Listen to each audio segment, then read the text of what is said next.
देखकर वह सोचती है ये क्रीचर है या नहीं, फिर कंक्लूड करती है यह एक पर्सन है और कोई स्टूडेंट इस लेवल पर प्रेजेंस हाइड कर सकता है। फ्लेम खुद भी वन विद नेचर स्किल से अपनी प्रेजेंस हाइड कर रही होती है। उसकी स्पेशलिटीज बाइंडिंग, डिस्ट्रॉइंग, डिफेंडिंग और हीलिंग है। वह सोचती है ओपोनेंट पर एम्बुश करना अच्छा आइडिया है। तभी वह नोटिस करती है कि ट्री के पीछे वाला लड़का बैक ही है। वह समझती है कि वह भी अकेला है और उसने ग्रुप में आने वालों को रिजेक्ट कर दिया था। बैक के हाथ में वह देखती है कि उसके पास पॉइंट स्टिक पहले से है। तब फ्लेम समझती है कि यह उसे टेस्ट करने का परफेक्ट चांस है और अपने मैजिक से स्टिक लेने का मौका है, और वह अपने स्टाफ से लाइट्स का सेट बनाती है। दोनों के बीच डिस्टेंस 15 मीटर है और बैक इतनी दूरी पर स्ट्रॉन्ग डिफेंस नहीं कर पाएगा। फिर वह लाइट बुलेट कॉन्जर करती है और उसकी तरफ फेंक देती है। हाई स्पीड से आती बुलेट शेप लाइट स्पेल लगभग हमारे प्रोटैगनिस्ट को हिट करती है। तभी वह बुलेट नोटिस करता है और टेलीपोर्ट यूज करके ब्लो अवॉइड कर लेता है, जिसे देखकर फ्लेम सरप्राइज हो जाती है क्योंकि उसने इमेजिन नहीं किया था कि वह ऐसा कर सकता है। हमारा प्रोटैगनिस्ट अपना मैजिक यूज करते ही सराउंडिंग से पूरी तरह वैनिश हो जाता है। कांपते हुए प्रिंसेस सोचती है उसने ये कैसे किया, इतनी कम दूरी पर सेकंड क्लास स्पेल को डॉज कैसे किया। तब हम उसे फिर टेलीपोर्ट करते देखते हैं और वह लड़की के पीछे पहुंच जाता है। वह सोचती है क्या उसने उसे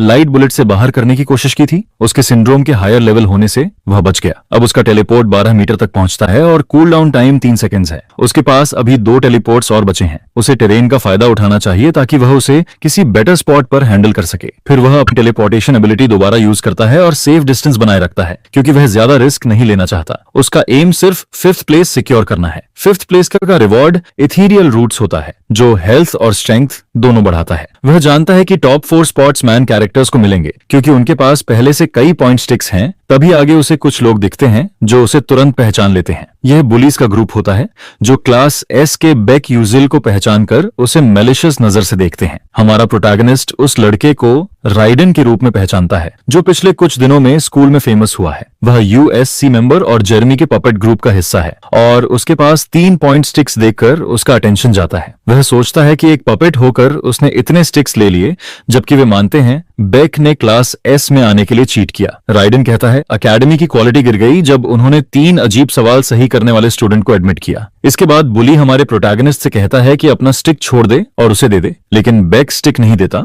जिस पर राइडन समझ जाता है कि वह रेजिस्ट कर रहा है और अटैक करना चाहता है और पूछता है क्या वह अकेले पूरे ग्रुप का सामना करेगा और क्या वह अपने mid to high tier staff को यूज कर पाएगा, क्योंकि स्टाफ के बिना वह मैजिक यूज नहीं कर सकता। बेक जानता है लेवल 1 टेलीपोर्ट से फेमस फैमिली वाले राइडन का सामना करना मुश्किल है। अगर उसके पास 3 टेलीपोर्ट्स होते तो आसान होता, लेकिन उसके पास एक वेरिएबल है, उसके हाथ में पॉइंट स्टिक है और जगह डंजन है जिस पर वह स्टिक बुलीज की तरफ बढ़ाता है जैसे देने वाला हो, और राइडन उस पर विश्वास कर लेता है। तभी हमारा मेज अचानक बहुत पास टेलीपोर्ट करता है जिससे वह शॉक हो जाता है। हमारा प्रोटैगनिस्ट मुस्कुराता है और तुरंत अटैक कर देता है। वह हिट खाता है और इरिटेट होकर कहता है कि वह यूजील को पकड़कर रहेगा। इसके बाद हमारा हीरो गायब होकर राइडन के पीछे प्रकट होता है और कहता है वह डेंजरस था और उससे चुराए गए 2 पॉइंट स्टिक्स के लिए थैंक्स करता है, जिससे बुली बहुत एंग्री हो जाता है और स्टिक्स वापस देने को कहता है। हमारा प्रोटैगनिस्ट मना करता है और जानता है ये स्टिक्स एफिशिएंट हैं।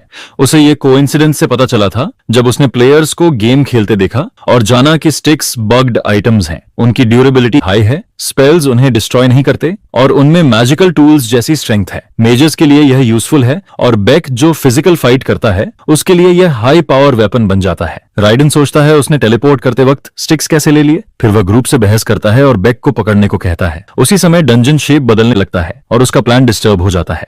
वह ग्रुप को साथ रहने और स्पेल्स चार्ज करने को कहता है ताकि एनिमी नजर से ना खोए। उनमें से एक दूर भागते हमारे हीरो को नोटिस करता है और लीडर को बताता है। मेजर्स अटैक शुरू कर देते हैं ताकि वह भाग ना सके। वे उम्मीद से बेटर होते हैं, फिर भी प्रोटैगनिस्ट टेलीपोर्ट से आसानी से डोडज करता है। सब सोचते हैं वह गया कहां। स्पीड बर्स्ट्स के कारण वे उसे नहीं ढूंढ पाते। कई सालों के player versus player combat experience से वह टेरेन का फायदा उठाता है। डंजन फिर शेप बदलता है और पुलिस को रोक देता है। राइडन कहता है वह अभी पास ही है और टेरेन रुकने तक वेट करना चाहिए। वह उन्हें केयरफुल रहने को कहता है क्योंकि स्पेल फेल हुआ तो मैजिकल रिकोशे होगा। उसी मोमेंट हमारा प्रोटैगनिस्ट सामने आता है और उसी पॉइंट स्टिक से अटैक करता है, जिससे मेजर्स पीछे गिरते हैं और एक स्पेल कास्ट करने की कोशिश करता है पर फेल हो जाता है। तब मैजिकल रिकोचेट शुरू होता है और आसमान से लाइटनिंग गिरती है जो सबको हिट करती है, जबकि हमारा प्रोटैगनिस्ट टेलीपोर्ट करके समझ जाता है फाइट खत्म है। आखिर बेक्यूजर्स आखिर मिसिंग स्टिक भी राइडन के हाथ से ले लेता है।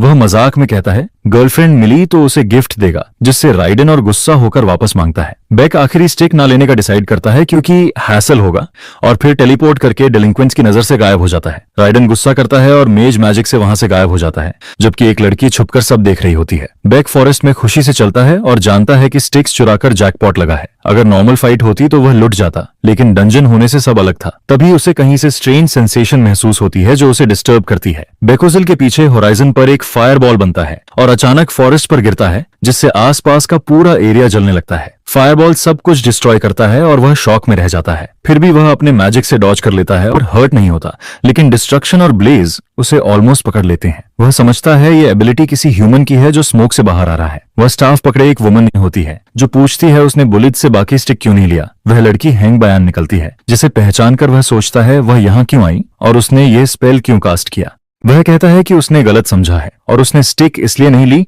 क्योंकि वह ले नहीं सकता था और ये उसका कोई बिजनेस नहीं है। जिस पर वह बोलता है कि वह बस इंतजार कर रही थी कि वह सारी स्टिक्स उठा ले ताकि एक साथ हमारे मैन कैरेक्टर के हाथों से सब कुछ चुरा सके। जिस पर वह यह भी याद दिलाता है कि पिछले कुछ दिनों से वही उसे क्लासेस सिखा रहा था। हॉन्ग कहती है कि उसके अंदर रॉयल ब्लड है। फिर वह ड्यूअल के लिए वापस बुलाती है क्योंकि किसी कॉमनर से चीजें लेना उसके लायक नहीं होगा। हमारा प्रोटैगनिस्ट कहता है कि उसके जैसे वीक इंसान को लूटना उसके लिए भी फेयर नहीं होगा। जिस पर हंक कहती है कि उसने शुरू से देखा है कि वह उन बुलिज के साथ खेल रहा था और ठीक से मैजिक इस्तेमाल किए बिना भी उन्हें हराकर जीत गया। बायन को जल्दी करनी है ताकि उसे अपनी मदर से परेशानी न हो और उसे बहुत जल्दी पॉइंट्स चाहिए। इसके बाद वह दूर से लोगों की बातें सुनने लगती है।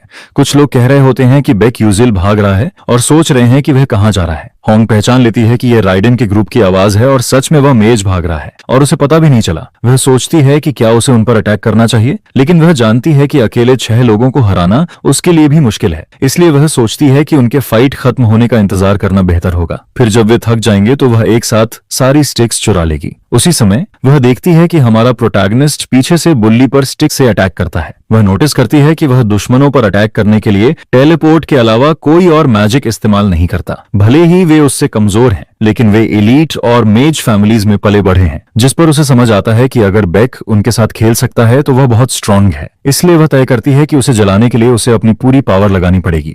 फिर वह अपना स्ट्रॉन्गेस्ट फायर मैजिक समन करती है और सीधे हमारे हीरो की तरफ फेंक देती है।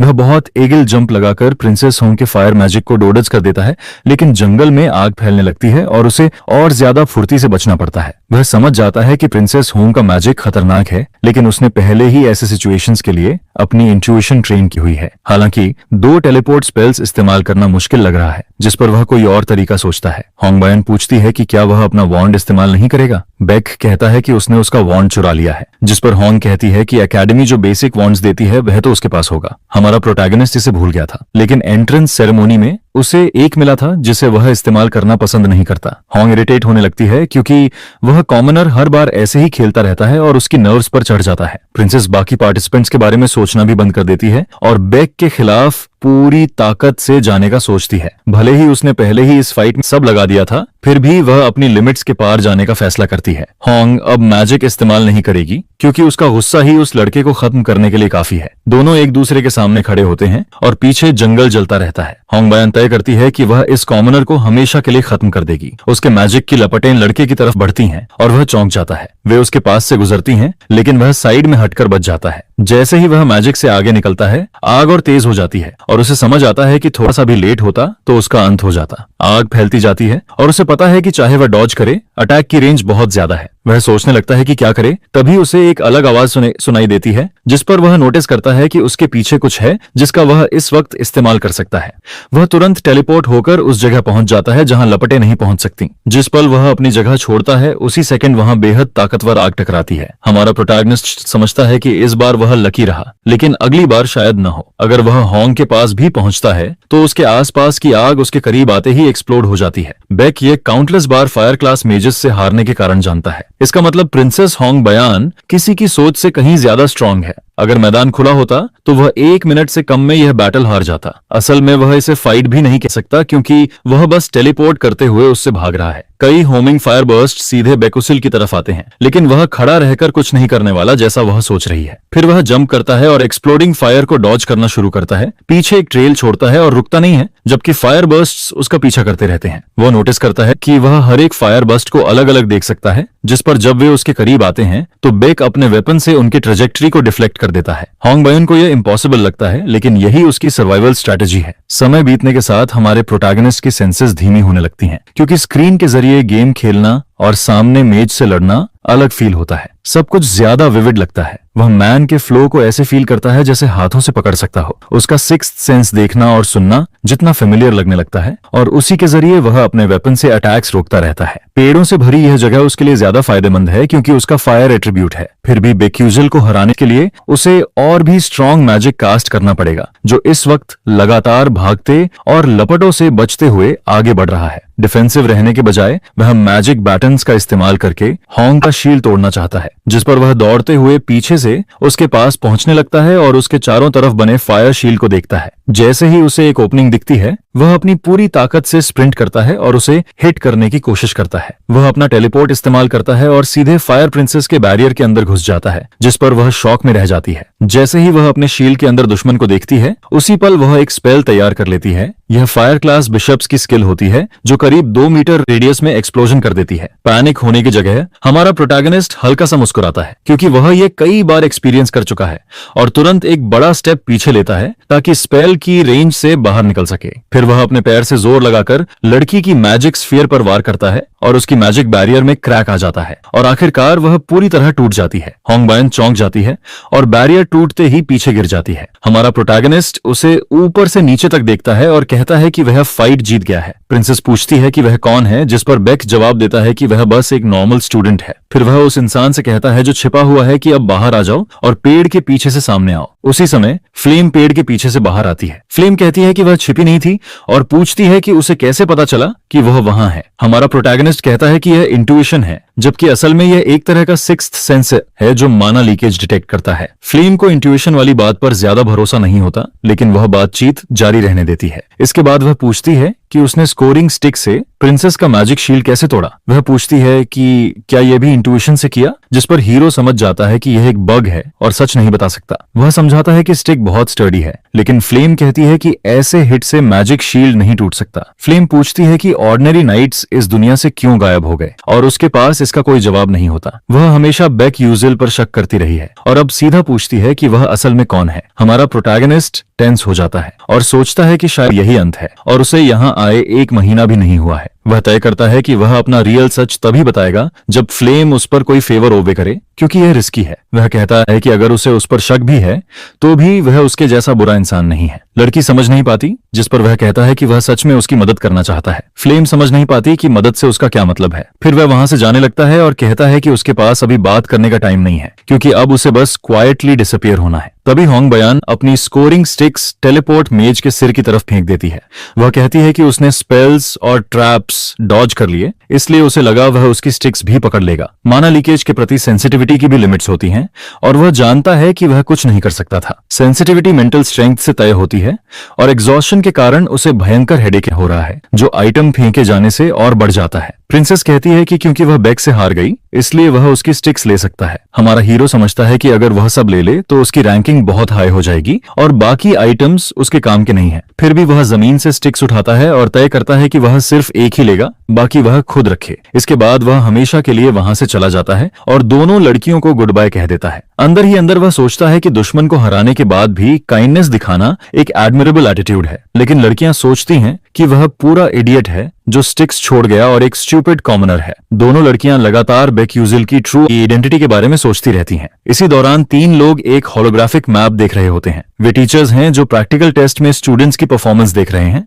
और नोटिस करते हैं कि इस साल क्लास एस के स्टूडेंट्स बहुत रिमार्केबल हैं। एक मैजिकल एल्डर और ब्लू टावर का एडवाइजर कहते हैं कि मैचेस देखना काफी एंजॉयबल रहा है। गिल्ड ऑफ मैजिकल एल्डर्स से लेकर ब्लू टावर काउंसिल तक सभी फ्रेशमैन ट्रेनिंग देखने के लिए इकट्ठा हुए हैं। वे टैलेंट रिक्रूट करने की कोशिश कर रहे हैं और कई टीचर्स भी इस प्रैक्टिकल ट्रेनिंग को मॉनिटर कर रहे हैं। क्लैश देखते हुए उन्हें पता चलता है कि हेवांग एमा यूजियांग से टकरा गया है। दोनों अपने वॉन्ड से स्पेल्स कास्ट करते हुए फाइट शुरू कर देते हैं, लेकिन मा यूजियांग 17 साल की उम्र में ही क्लास 3 पावर लीप लगातार इस्तेमाल करते हुए तेज स्पीड से सारे स्पेल्स डॉज करने लगता है। आमतौर पर मेज को 3rd क्लास में जाने के लिए 20 S की उम्र लगती है, लेकिन एमए ने 17 में ही इसे मास्टर कर लिया है। मैजिकल एडवाइजर्स यह देखकर यकीन नहीं कर पाते, आखिर दोनों 3 प्रकार के एलिमेंटल एट्रीब्यूट्स भी कमांड करते हैं। आमतौर पर मेज सिर्फ एक एट्रीब्यूट कंट्रोल करता है और 2 एलिमेंट्स मास्टर करने में बहुत ट्रेनिंग लगती है, लेकिन 3 एट्रीब्यूट मास्टर करना जन्म से मिले एक्सेप्शनल टैलेंट की निशानी है। अचानक मैजिकल कॉम्बैट प्रोफेसर चौंक जाता है जब वह कुछ देखता है।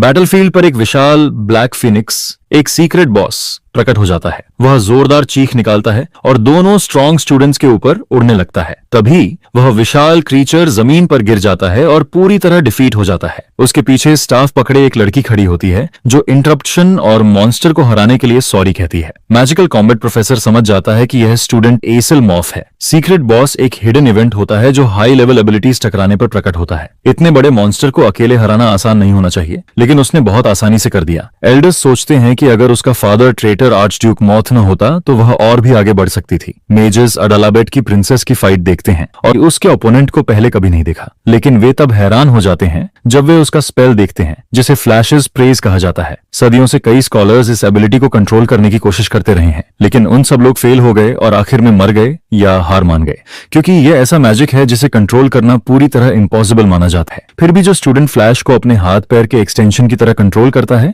वह सबको बहुत इंप्रेसिव लगता है। सब लोग सोचते हैं क्या ऐसा लड़का सच में एग्जिस्ट करता है, जिस पर प्रोफेसर कहता है उसका नाम बेकुजियल है, एक बहुत यूनिक स्टूडेंट जो फ्लैश को अपनी स्पेशलिटी की तरह यूज करता है। ये क्लास एस के टॉप 3 के अबसर्ड टैलेंट्स बिल्कुल अलग प्रॉब्लम है। वे पूछते हैं कि वह दूसरे मैजिक इस्तेमाल करने की जगह फूल क्यों बन रहा है, क्योंकि अगर वह ऐसा करता तो ड्यूअल कब का खत्म हो चुका होता। लेकिन तभी कोई कंफर्म करता है कि वह सच में सीरियस होकर फाइट कर रहा है। वह एल्मन एल्विन होता है, एक यंग लड़का फैंसी कपड़ों में, जो कहता है कि फाइट की शुरुआत से ही वह सीरियसली लड़ रहा है और यह बहुत इंटरेस्टिंग है।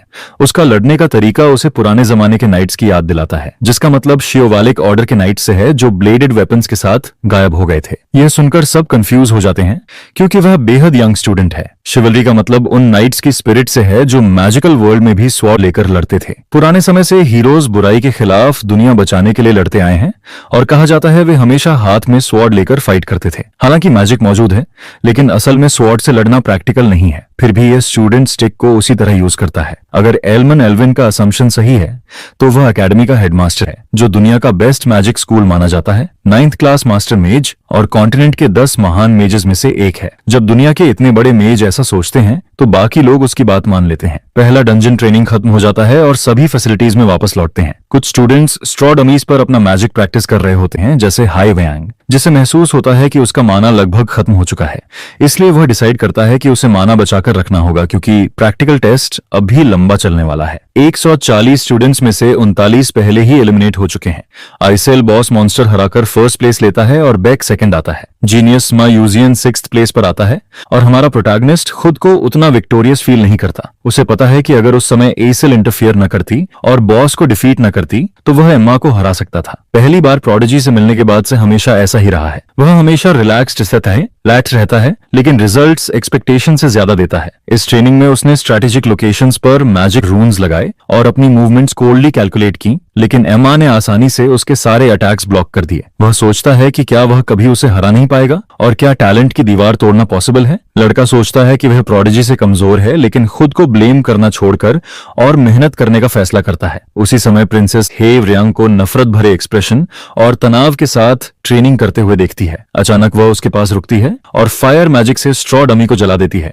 उसकी फ्लेम्स ट्रेनिंग डमी को पूरी तरह डिस्ट्रॉय कर देती हैं और पर्पल हेयर वाला लड़का रुककर हॉन्ग की तरफ देखने लगता है। हंग थर्ड आने से फ्रस्ट्रेट है क्योंकि पॉइंट स्टिक्स के कारण उसकी मदर बहुत नाराज हुई थी। अगर वह अपनी दी हुई स्टिक वापस न लेती तो उसे पनिशमेंट मिलता। इसी गुस्से में वह ट्रेनिंग एरिया में लगातार अपने मैजिक से ब्लास्ट करती रहती है। हे वैंग सोचता है प्रिंसेस को क्या हुआ जो वह इतनी एंग्री है। उसे लगता है शायद उसका भ्रम हो, लेकिन उसका मैजिक पिछली बार से ज्यादा प्रिसाइज लगता है। प्रिंसेस का फायर मैजिक इतना डिस्ट्रक्टिव है कि उसका सटल कंट्रोल लगभग इम्पॉसिबल माना जाता है। फिर भी लगता है उसने इतने कम समय में इंप्रूव किया है। असल में बेक के स्पेशल लेसन्स का इफेक्ट पड़ रहा है। बेकार सवालों से फोकस हटते ही उसकी मैजिकल एबिलिटी काफी इंप्रूव हो गई है। भले ही उसकी नजर में वह लो बॉर्न और इरिटेटिंग पर्सनैलिटी वाला इंसान है। हंग मानती है कि वही अकेला है जो उसकी फ्लॉज ठीक करना जानता है। वह अभी भी इरिटेट रहती है। तभी ये टेरन आकर कहती है कि टर्वोन स्टाफ का अपग्रेड कंप्लीट हो गया है। इसके बाद वह स्टूडेंट बेकी यूजिल को बताने जाने लगती है। तभी प्रिंसेस उसका शोल्डर पकड़कर उसे प्रोटैगनिस्ट के पास जाने से रोक देती है। स्टेला एकेडमी के सेकंड मेन टावर में होंग खुद जाती है क्योंकि वह बेक को प्रोफेसर के लैबोरेटरीज के पास ढूंढना चाहती है, लेकिन वह रिग्रेट करती है क्योंकि वह ट्रेनिंग फील्ड भी जा सकती थी और अब ऐसा लग रहा है जैसे वह एक कॉमनर के पीछे भाग रही है। वह वापस जाने का सोचती है, तभी कोई उसे पहचान कर बुलाता है। प्रोफेसर हैमिल। दोनों लंबे समय बाद मिलते हैं क्योंकि प्रोफेसर ने पैलेस में उसे मैजिक सिखाया था और अब वह काफी बड़ी हो गई है। हैमिल कहती है कि वह स्टेला एकेडमी किसी काम से आई थी और अब जा रही है और आज एकेडमी बहुत हेक्टिक है, इसलिए जल्दी जाना बेहतर है। मैजिकल ऑफिसर्स बेकुजिल नाम के स्टूडेंट को ढूंढ रहे हैं। यह सुनकर प्रिंसेस चौंक जाती है। प्रोफेसर जानती है कि होनग उसका सामना कर चुकी है और उसे पता चल गया कि वह मैजिक यूज नहीं करता। हैंग उदास हो जाती है क्योंकि उसने अपने सबसे एडमायर्ड मास्टर के सामने खराब परफॉर्म किया। फिर वह कहती है कि वह खुद को ब्लेम नहीं करना चाहती क्योंकि वह कॉमनर अपनी पूरी कोशिश कर रहा था और वह अपनी डिफीट स्वीकार कर लेती है। लेकिन प्रोफेसर कहती है कि उसने मैजिक इस्तेमाल नहीं किया और अपनी कन्विक्शन की वजह से जीता है। वह समझाती है कि डायरेक्टर ने एक प्रैक्टिस सेशन देखा था और उसे लगा कि यह स्टूडेंट पुराने समय के नाइट को वापस लाने की कोशिश कर रहा है। होंग बैन को अपने टीचर की एंसेस्ट्रल नाइट वाली बात समझ नहीं आती क्योंकि फाइट के दौरान उसने पॉइंट स्टिक को स्वॉर्ड की तरह यूज किया था, जिस पर वह मानती है कि यह एंशिएंट नाइट्स की मैजिक स्वॉर्ड जैसा था। मैजिक एकेडमी में मैजिक यूज न करना प्रैक्टिकल टेस्ट में और ज्यादा पेनल्टी लाना चाहिए, जिसका मतलब है उसने यह रास्ता जानबूझकर चुना। जबकि फ्लैशेस प्रेस जैसा इंप्रेसिव फीट पाने के बाद भी वह उन्हें चैलेंज करता रहता है। अब यह सोचना मुश्किल नहीं कि यह लड़के की रियल कन्विक्शन है। नाइट बनने का सपना मजाक का कारण बनता है और होंग सोचती है कि इस ईरा में कोई नाइट क्यों बनना चाहेगा। वह देखती है कि वह दिल से नाइट बनना चाहता है, इसलिए उसने उसे फाइट के दौरान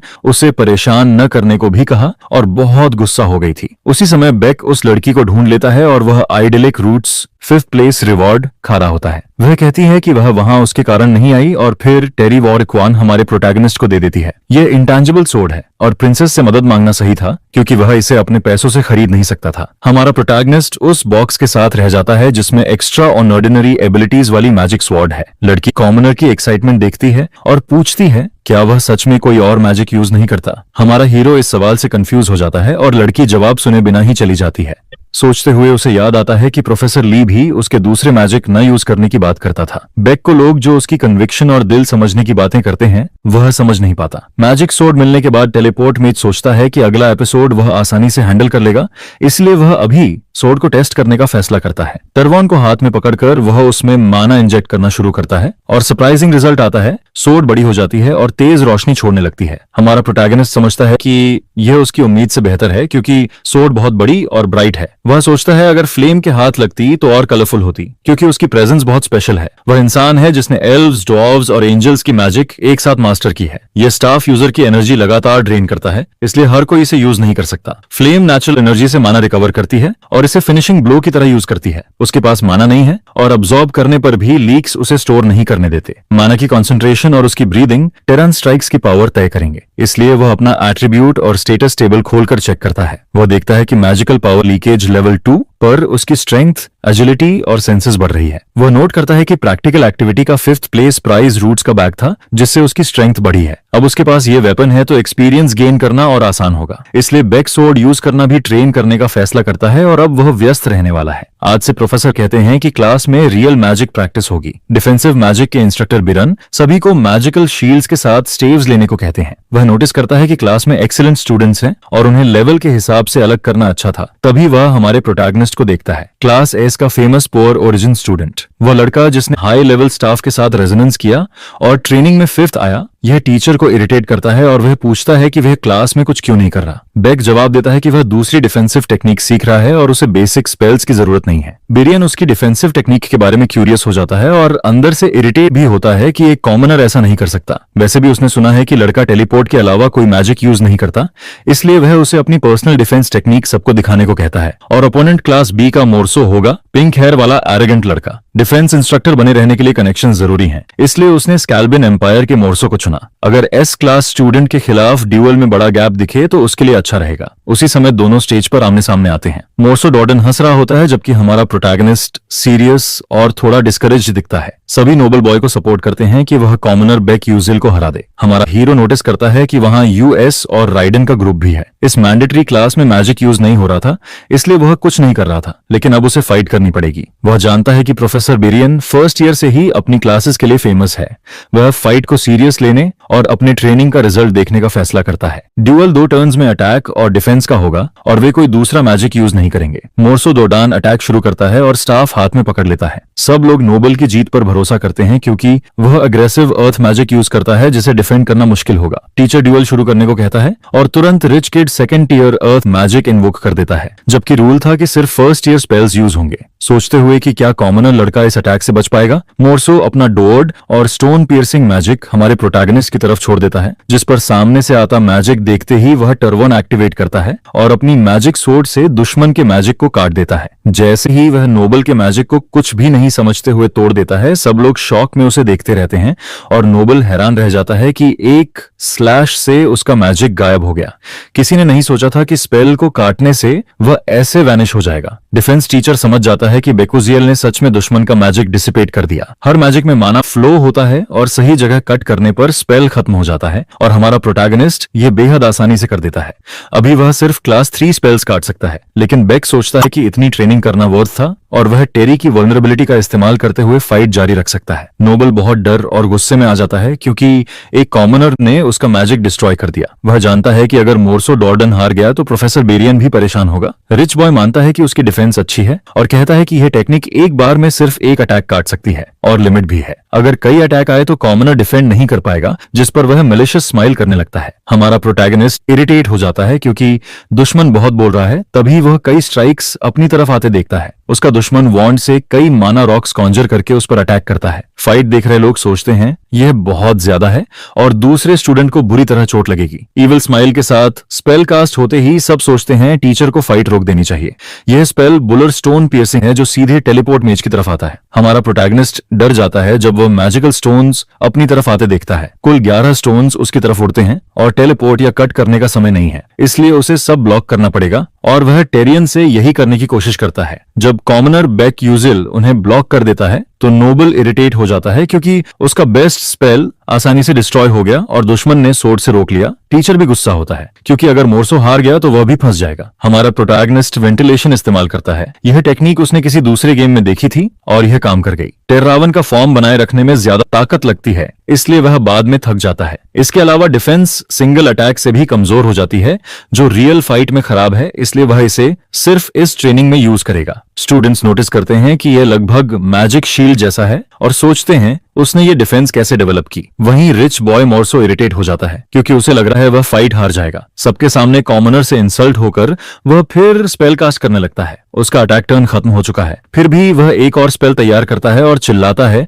कि वह इसे ऐसे नहीं जाने देगा। गुस्से में वह बेक को हमेशा के लिए खत्म करना चाहता है। उसी समय जेरेमी आता है और प्रोफेसर का ध्यान खींचता है जिसे अब बेकी यूजिल को अटैक टर्न देना चाहिए। स्टूडेंट्स समझ जाते हैं कि यह बेसिक फर्स्ट ईयर ड्यूअल नहीं रहा और कोई घायल हो सकता है। प्रोफेसर स्टूडेंट्स की नाराजगी इग्नोर करता है, लेकिन जेरेमी उसे टोकता है और प्रेशर में वह कॉमनर को अटैक ऑर्डर दे देता है। कुछ ही पलों में वह ड्यूअल जीत जाता है और मोर्सो को जमीन पर गिरा देता है बिना उसे डिफेंड करने का मौका मिले। फाइट देखकर सब हैरान रह जाते हैं क्योंकि उन्होंने इतनी इनक्रेडिबल फाइट एक्सपेक्ट नहीं की थी। जेरेमी कॉमनर को नोबल को ऐसे हराते देख मुस्कुराता है। एक फैंसी हॉल में कोई अटैक होता दिखता है। वह टोमेटो सॉस से ढका जमीन पर गिरता है और जेरेमी ही उस पर अटैक करता है। वह कहता है उसका फ्रेंड बुरी तरह हर्ट हुआ है और किसी से उसकी केयर करने को कहता है। वह वेरिजेन होती है जिसे इंजर्ड आदमी की देखभाल का काम दिया गया है। स्कैल्विन एम्पायर में मैजिकल एबिलिटी सब कुछ तय करती है और जेरेमी स्कैल्विन 12 साल की उम्र में क्राउन प्रिंस बन गया था, अपने सिबलिंग्स को पीछे छोड़कर। वह कहता है वह सर्वेंट नहीं है और इसका मतलब डॉर्डन फैमिली हमेशा के लिए पॉलिटिक्स से निकाल दी गई। वेरिजेन समझती है कि सिर्फ मोर्सो ही नहीं बल्कि कॉमनर बेकी यूजिल भी प्रिंस की नजर में आ गया है, इसलिए उसकी स्कूल लाइफ भी मुश्किल होगी। अगले दिन कई स्टूडेंट्स मैजिक लैबोरेटरीज में लैब कोट्स पहने दिखते हैं। सब हमारे प्रोटैगनिस्ट की बातें करते हैं कि वह नाइट बनना चाहता है और उसने मोर्सो डॉर्डन को ड्यूअल में हरा दिया। फ्लेम जहां भी जाती है उसे बेक के बारे में सुनाई देता है, जबकि वह अटेंशन नहीं चाहती। अल्केमी टीचर कहता है इस क्लास में एग्जैक्ट मेजरमेंट्स और परफेक्ट टेम्परेचर कंट्रोल चाहिए। मॉरन उन्हें फटीग रिकवरी पोर्शन प्रैक्टिस करने को कहता है। फ्लेम इरिटेट हो जाती है क्योंकि एक गलती से सब खराब हो जाता है। अल्केमी उसके लिए बहुत कॉम्प्लिकेटेड है और वह इन क्लासेस से बचना चाहती है। प्रोफेसर मा अंदर आता है और कई स्टूडेंट्स को डांटता है जो बेसिक चीजें गलत कर रहे हैं। फ्लेम पहले ही सुन चुकी है कि यह टीचर फ्यूचर में नेक्रोमांसर बनेगा और कैओस फैलाएगा, इसलिए तैयारी के लिए उसे ये क्लास अटेंड करनी पड़ेगी। अचानक वह साइड में देखती है और हमारे हीरो को पोशंस बनाते और अजीब तरह से हंसते देखती है। उसे लगा बेक सिर्फ एसल के करीब आने के लिए इस क्लास में है, लेकिन अब उसे लगता है वह पागल है और वह अपने मटेरियल्स उठाकर जल्द से जल्द लैब छोड़ने का फैसला करती है। कुछ समय गुजरता है और वह अपनी एबिलिटी की मदद से जल्दी ही पोशंस खत्म कर लेती है। जैसे ही वह खत्म करती है, वह ASEL को ढूंढने लगती है और देखती है कि वह क्लास में अच्छा कर रही है। उसे याद आता है कि ओरिजिनल स्टोरी में इसी क्लास में उसे मिया की मैजिकल मशीनरी नोट्स वाली नोटबुक मिलती है और वह टायरन के फटीग रिकवरी पोशन का इम्प्रूव्ड वर्जन बनाती है, जिस पर फ्लेम सोचती है कि अभी वह सिर्फ नॉर्मल पोशन क्यों बना रही है। तभी वह टीचर को कहते सुनती है कि बेक यूजियल ने एक्सपेरिमेंट के इंग्रेडिएंट्स बदल दिए। हमारा प्रोटैगनिस्ट टीचर को भरोसा दिलाता है कि दूसरे मटेरियल से रिजल्ट बेहतर आता है। मॉरिन गुस्से में कहती है कि यह वह फटीग रिकवरी पोशन नहीं है जो उसने बनाने को कहा था। फ्लेम को यकीन नहीं होता कि सुपीरियर पोशन जो एसेल को बनाना था वह कॉमनर ने बना दिया। अब उसे समझ आता है कुछ अजीब है क्योंकि बेक ने आइसेल की जगह सुपीरियर पोशन बना लिया। मेजेंटरन कहती है यह समझ नहीं आता और कॉमनर का एटीट्यूड खराब है। असल में यह लाइन प्रिंसेस ईसेल के रूइंड फैमिली के बारे में होनी थी, जो उसके लिए ट्रॉमा बन गया था क्योंकि उसने अपना परिवार खो दिया और गेम के अंत तक उसे सताता रहा। फ्लेम सोचती है बेक को यह पता था और उसने जानबूझकर टीचर से डांट खुद खाई ताकि वह उसे प्रोटेक्ट कर सके। मान का स्टेला एकेडमी में बहुत इन्फ्लुएंस है और एक बार मार्क हो जाने पर ग्रेड्स और बाकी क्लासेस भी अफेक्ट होते हैं, जिस पर फ्लेम सोचती है कि लड़का आसिल के लिए इतना सब क्यों कर रहा है। इसी दौरान प्रोफेसर मेन उसे डांटती है और कहती है वह उसके पेरेंट्स को बुलाएगी क्योंकि उसने जवाब देने का तरीका गलत रखा। हमारा हीरो अल्केमी में इतना फोकस था कि इस अनोइंग आउटकम को भूल गया और कहता है कि उसके पेरेंट्स नहीं है। यह सुनकर टीचर शॉक हो जाती है कि उसके कोई माता पिता नहीं है। अगले दिन हमारा प्रोटैगनिस्ट ग्लू के दूसरे पार्टीशन के साथ किमची पोशन बनाने की कोशिश करता है। कुछ हफ्ते गुजर जाते हैं और उसी लैब में बेक फिर डांट खाता है। टीचर शिकायत करती है क्योंकि वह ऐसे मटेरियल्स यूज कर रहा है जो उसने अलाउ नहीं किए और बेक कहता है पोशन ऐसे बेहतर बनता है। जब वह बहस करता है तो मयन और गुस्सा हो जाती है, लेकिन हमारा हीरो अपने बुल ग्लासेस से देखता है कि उसका डार्क मैजिक करप्शन बढ़ रहा है और उसे समझ आता है कि चीजें उसकी प्लान के मुताबिक चल रही हैं। आखिर यह एपिसोड 8 का बॉस ब्लैक करप्शन वाली मॉरिन है। वह अपने डार्क इमोशंस को कंट्रोल नहीं कर पाई और ब्लैक करप्शन में गिरकर विलन बन गई। जब करप्शन 90% पार करता है तो वह मॉन्स्टर में बदल जाती है। 50% से नीचे प्रोग्रेस डिटेक्ट नहीं होता और ग्लासेस की वजह से उसे पता है अभी 21% है। ये साबित करने का कोई तरीका नहीं कि वह डार्क मैजिक यूज करती है, क्योंकि रिपोर्ट करने से करप्शन 50 तक पहुंच जाएगा। अगर ऑर्डिनरी करप्शन होता तो ट्रांसफॉर्म होने से पहले रिवर्स किया जा सकता था, लेकिन मायन ने अपनी मर्जी से डार्क मैजिक से कॉन्ट्रैक्ट किया है। उस मैजिक का सीड उसके अंदर बढ़ रहा है और इसे रिवर्स करने का तरीका नहीं, सिर्फ एक्सटर्मिनेशन टीम बुलाना ही ऑप्शन है। अभी 4th एपिसोड शुरू भी नहीं हुआ, लेकिन वह बहुत स्ट्रांग बॉस है, इसलिए वह पहले से तैयारी करने लगता है। आखिर वह दूसरे स्टूडेंट्स को भी डार्क मैजिक यूजर्स बना सकती है और स्टेला एकेडमी को खतरा है। हमारे प्रोटैगनिस्ट के बैड बिहेवियर को देखकर वह कहती है कि उसकी अल्केमी क्लास में अच्छे ग्रेड्स की उम्मीद न रखे। वह इसे अच्छा मानता है क्योंकि इससे अटेंशन अपनी तरफ रखकर वह एक्स्ट्रा नुकसान से बचता है। असल में उसने सोचा भी नहीं था कि अल्केमी प्रैक्टिकल टेस्ट ग्रुप में होगा, जिससे उसे हेडेक होता है और बेक नोटिस करता है कि माहौल खराब है क्योंकि कोई उसके साथ काम नहीं करना चाहता। बाकी मेंबर्स अपना इंट्रोडक्शन देते हैं और उनमें से एक एसल मॉ होती है। वे सोचते हैं टीम खराब है क्योंकि टीचर बेकुसिल से नफरत के कारण ग्रेड्स कम कर देगी, लेकिन आसिल कहती है उन्हें हार नहीं माननी चाहिए। प्रैक्टिकल टेस्ट में अल्कोमांसिया के 3 अल्केमिस्ट्स उन्हें इवैल्यूएट करेंगे, इसलिए प्रोफेसर मेन अपने मन से ग्रेड्स खराब नहीं कर सकती। यह बात स्टूडेंट्स को समझ आती है और वे अच्छा ग्रेड पाने के लिए मेहनत करने का फैसला करते हैं, जिस पर हमारा प्रोटैगनिस्ट भी लड़की की मोटिवेटिंग स्पीच से खुश हो जाता है। वाइटैलिटी पोशन बनाना मुश्किल नहीं होगा अगर वे सीखी चीजें कंबाइन करें और उन्हें 2 इंग्रेडिएंट्स चाहिए। बेक वॉलंटियर करता है कि वो फायर मैनेड लार्ज टेल लाएगा, जो पोशन का मेन इंग्रेडिएंट है। एसल चेतावनी देती है कि उसे बहुत फ्रेश लाना होगा क्योंकि मॉन्स्टर कॉप्स अल्केमी में जरूरी है। वह कॉमनर पर भरोसा करती है क्योंकि उसका लुक कॉन्फिडेंट है। हमारा प्रोटैगनिस्ट सोर्स से सीधा फायर लिजर्ड लाने निकलता है। उसी समय टीचर एक स्टूडेंट को प्राइवेट में बुलाती है और कहती है फर्स्ट ईयर अल्केमी ग्रुप को नोट बांटे, लेकिन ग्रुप 12 को नहीं, जो टेलीपोर्ट मेज का ग्रुप है, क्योंकि वह उसे सैबोटाज करना चाहती है। Practical alchemy test professional alchemist के सामने होगा और अगर वे उनके सामने फेल हुए तो अल्केमिस्ट करियर खत्म हो जाएगा। इसलिए प्रोफेसर मायन बेक यूजियो को टीचर को चैलेंज करने का पछतावा कराना चाहती है। एस क्लास ट्रेनिंग फील्ड में फ्लेम अपने स्टाफ के साथ खड़ी होती है। मैसेंजर स्टूडेंट उसे अल्केमी क्लास का नोट देता है और कहता है किसी और को न बताना। फ्लेम समझ जाती है कि यह सिर्फ बेक्यूजिल के ग्रुप को नुकसान पहुंचाने के लिए है, लेकिन वह चुप रहने का इरादा नहीं रखती और नोट पढ़कर जानती है कि पोशन बदलकर टायरेंट पॉइंट पोशन कर दिया गया है, वाइटैलिटी पोशन नहीं। फ्लेम सोचती है कि अगर बेक ओरिजिनल स्टोरी जानता है तो वह इस इंसिडेंट को रोकेगा, इसलिए उसे फायर मेन्ड लिजर्ड टेल की जगह टायरेनॉइड पोशन के लिए एडिक्ट स्पाइडर कैरापेस लाना होगा। यह सोचते हुए कि यह हमारे मैन कैरेक्टर को टेस्ट करने का परफेक्ट मौका है, हमारा प्रोटैग हॉल का यूज करके टेलीपोर्ट करता है, जिस पर टेलीपोर्ट होते ही उसे चक्कर सा फील होता है। उसी मोमेंट एक यंग वुमन टेलीपोर्टर मेज को डिबल में वेलकम करती है, जिस पर वह समझाता है कि वह कोई ऑफिशियल मेज नहीं है बल्कि सिर्फ एक कैडेट है, लेकिन फिर भी उसे पहले से ही ऑफिशियल मेज की तरह ट्रीट किया जाता है। वहां के मेजेस स्टेला एकेडमी की यूनिफॉर्म नोटिस करते हैं और कैडेट से जेलस होने लगते हैं। वह यंग वुमन कहती है कि अगर उसे हेल्प चाहिए तो बस उसे ढूंढ लेना, जिसके बाद प्रोटैग अपने रास्ते आगे बढ़ता है। उसके पास सिर्फ एग्जिट पास और स्टेला पॉकेट वॉच होने की वजह से उसे हर जगह ऑफिशियल मेज की तरह ट्रीट किया जाता है। साथ ही उनके टेलीपोर्ट हॉल की कॉस्ट 1 लाख क्रेडिट्स है, लेकिन कैडेट्स इसे फ्री में यूज करते हैं, जिस पर वह वीकेंड्स में नियरबी सिटीज विजिट करने के लिए टेलीपोर्ट हॉल का यूज करता है, ताकि गेम की वजह से जो कुछ वह पहले से जानता और रिमेंबर करता है उसे कंफर्म कर सके। इसके बाद वह उस जगह पहुंचता है जहां ऑब्जेक्टिव एक फायर लार्ज को ढूंढना है, जो लेवल 2 थ्रेट है और एंड्योरेंस और स्ट्रेंथ में थोड़ा ज्यादा स्ट्रांग और कॉमन माना जाता है। इसमें मैजिकल डिफेंस भी है और ये फास्ट मूव करता है, इसलिए इसे पकड़ने के क्लास 2 स्पेल चाहिए होता है। जब उसने क्लास 1 मॉन्स्टर्स हंट किए थे तो उसने उन्हें बिना डिफिकल्टी हैंडल किया था, जिस पर वह सोचता है कि क्लास 2 भी मैनेज कर सकता है। एरिया में प्रेजेंस फील होते ही वह तुरंत अपना तरवान निकालता है और समझ जाता है कि मॉन्स्टर आ चुका है। वह अलर्ट रहता है, जबकि फायर लिजर्ड पीछे से उस पर अटैक करने की कोशिश करता है, लेकिन हमारे हीरो के पास सिक्स्थ सेंस है जो उसे पीछे से आने वाला स्ट्राइक दिखा देता है, जिस पर वह हिट होने से पहले ही अपनी मैजिक सोर्ड से मॉन्स्टर को खत्म कर देता है। कुछ ही मोमेंट्स में यंग मैन रिएक्शन नहीं कर पाता और स्ट्रेंथ खत्म होने से जमीन पर गिर जाता है। विशाल मॉन्स्टर जमीन पर पड़ा रहता है और प्रोटैगनिस्ट जीत जाता है। वह कहता है कि उसने पहला हंट मैनेज कर लिया। तभी वह नोटिस करता है कि उसी जैसे 3 और लिजर्ड्स उसकी तरफ अटैक करने आते दिख रहे हैं। वह मुस्कुराता है, अपनी मैजिक सोर्ड को पकड़ता है और कहता है कि अब पोशन इंग्रेडिएंट्स कलेक्ट करने का टाइम है। वह मटेरियल लड़की को देता है, जो देखकर नोटिस करती है कि यह बहुत फ्रेश है। एसल कहती है कि बेकोजियल की इंग्रेडिएंट्स पर अच्छी नजर है, जिस पर वह कहती है कि अब बस सही तरीके से पोशन बनाना बाकी है। इसके बाद पूरी टीम ऑप्टिमिस्टिक होकर प्रोसेस में उसकी हेल्प करने लगती है। फिर प्रोफेसर माइन टूरिन की क्लास के असाइनमेंट की प्रेजेंटेशन का टाइम आता है। टेस्ट ऑफिशियल अल्केमिस्ट के सामने होने वाला है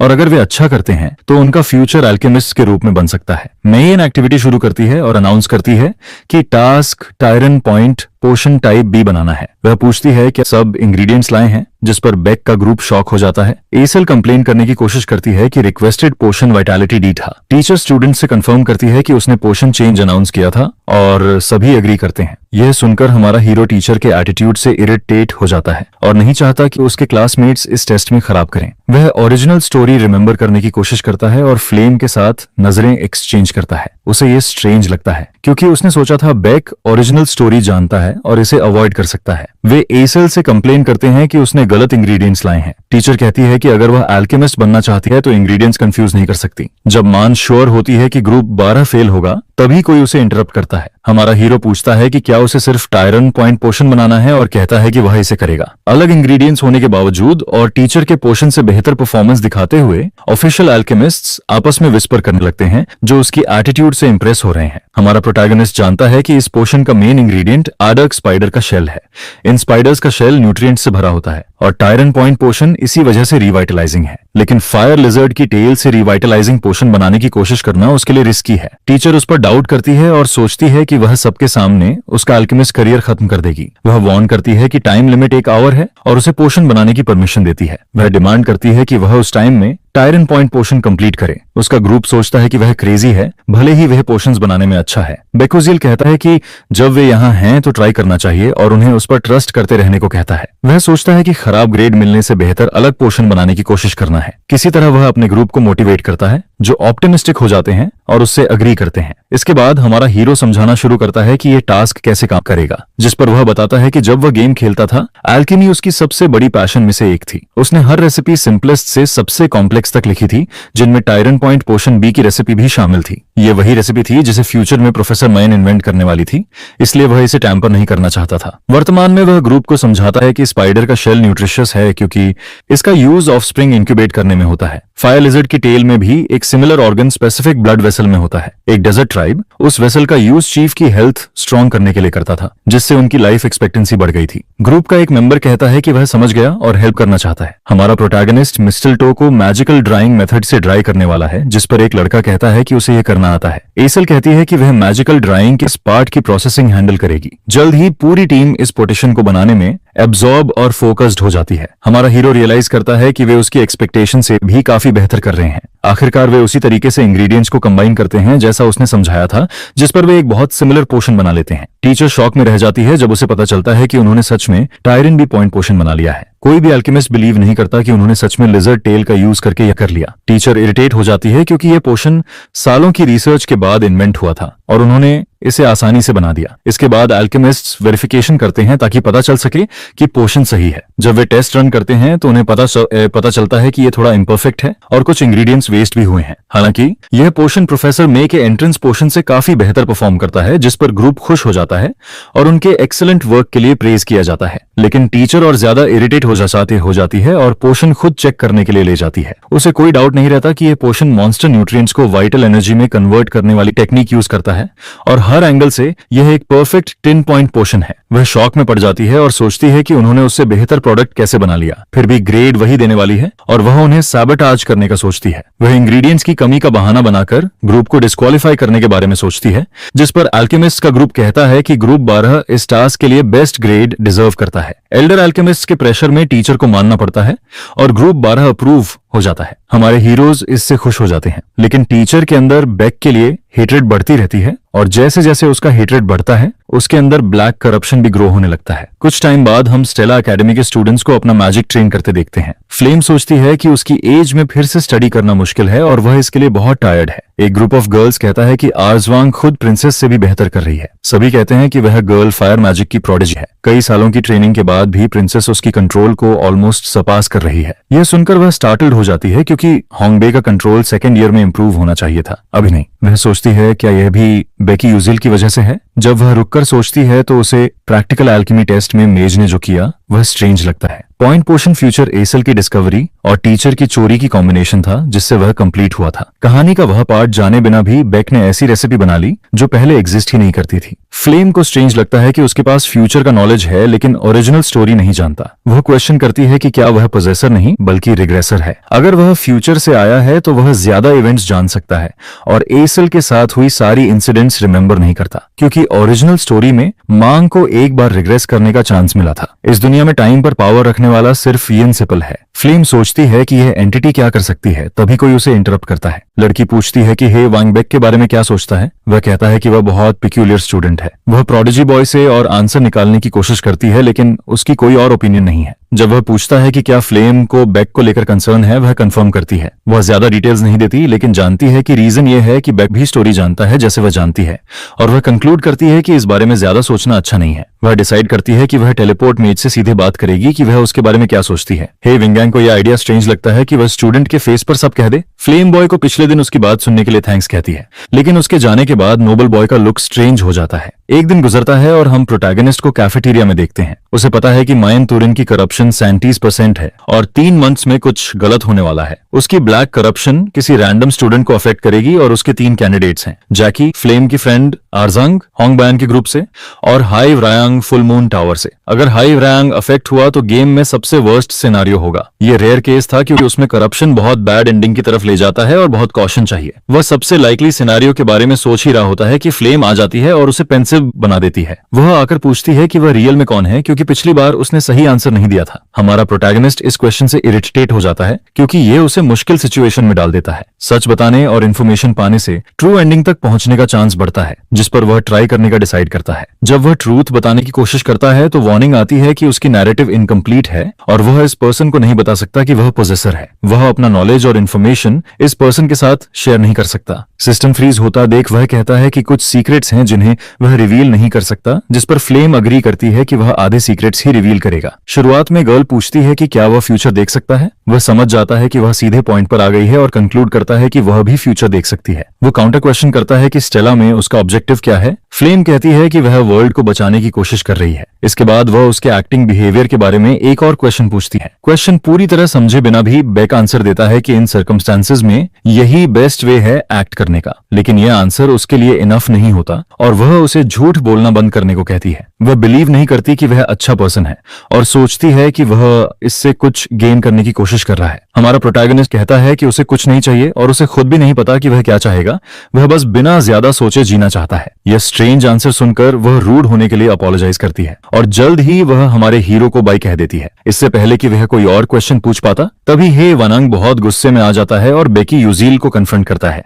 पूछता है कि फ्लेम रोते हुए क्यों गई। वह बॉय को अकेला छोड़ने का इरादा नहीं रखता और हमारा प्रोटैगनिस्ट समझ जाता है कि वह फ्लेम से प्यार करता है। किसी मिसअंडरस्टैंडिंग से बचने के लिए वह कहता है कि उसके और फ्लेम के बीच कुछ नहीं हुआ। हे की नेगेटिव रिएक्शन देखकर वह कहता है कि उनके रिलेशनशिप में कुछ अलग नहीं है। हे वंडरवैंग इस आंसर को एक्सेप्ट करता है और इन्वेसिव क्वेश्चंस के लिए अपोलोजाइज करता है। हमारा प्रोटैगनिस्ट उसके बिहेवियर को स्ट्रेंज पाता है क्योंकि वह आमतौर पर कोल्ड और कैलकुलेटिंग रहता है, जिस पर हमारा हीरो वरी करने लगता है। एसएल क्लास में कंसंट्रेट नहीं कर पाती क्योंकि उसके माइंड में एक क्वेश्चन है जो वह टेलीपोर्टेशन मैथ से पूछना चाहती है कि क्या उसने पोशंस में पहले यूज किया गया कॉम्बिनेशन खुद बनाया था। हमारा हीरो कहता है कि उसने वह रेसिपी पार्ट्स में क्रिएट की थी। गर्ल खुद को हमेशा जीनियस मानती रही है और अगर वह ऐसे ही चलता रहा तो वह उसे डिफीट कर सकता है। इसी वजह से वह खुद को हार्ड पुश करती है और सोचती है कि इस बार उसने क्या गलत किया। उसे पता है कि इस तरह वह अपने फादर का रिवेंज नहीं ले पाएगी। उसके फादर को ट्रेटर कहकर क्रूअल और disgusting members of a doll ने गैलोस पर ले जाकर मार दिया था, जिनसे वह रिवेंज लेना चाहती है, जिस पर वह डिसाइड करती है कि इसके लिए और मेहनत करेगी। फ्लेम रात के बीच में जाग जाती है, उसे रूम डिस्टर्ब करता है और वह चाहती है कि उसके पास सिर्फ अपना स्वीट हो।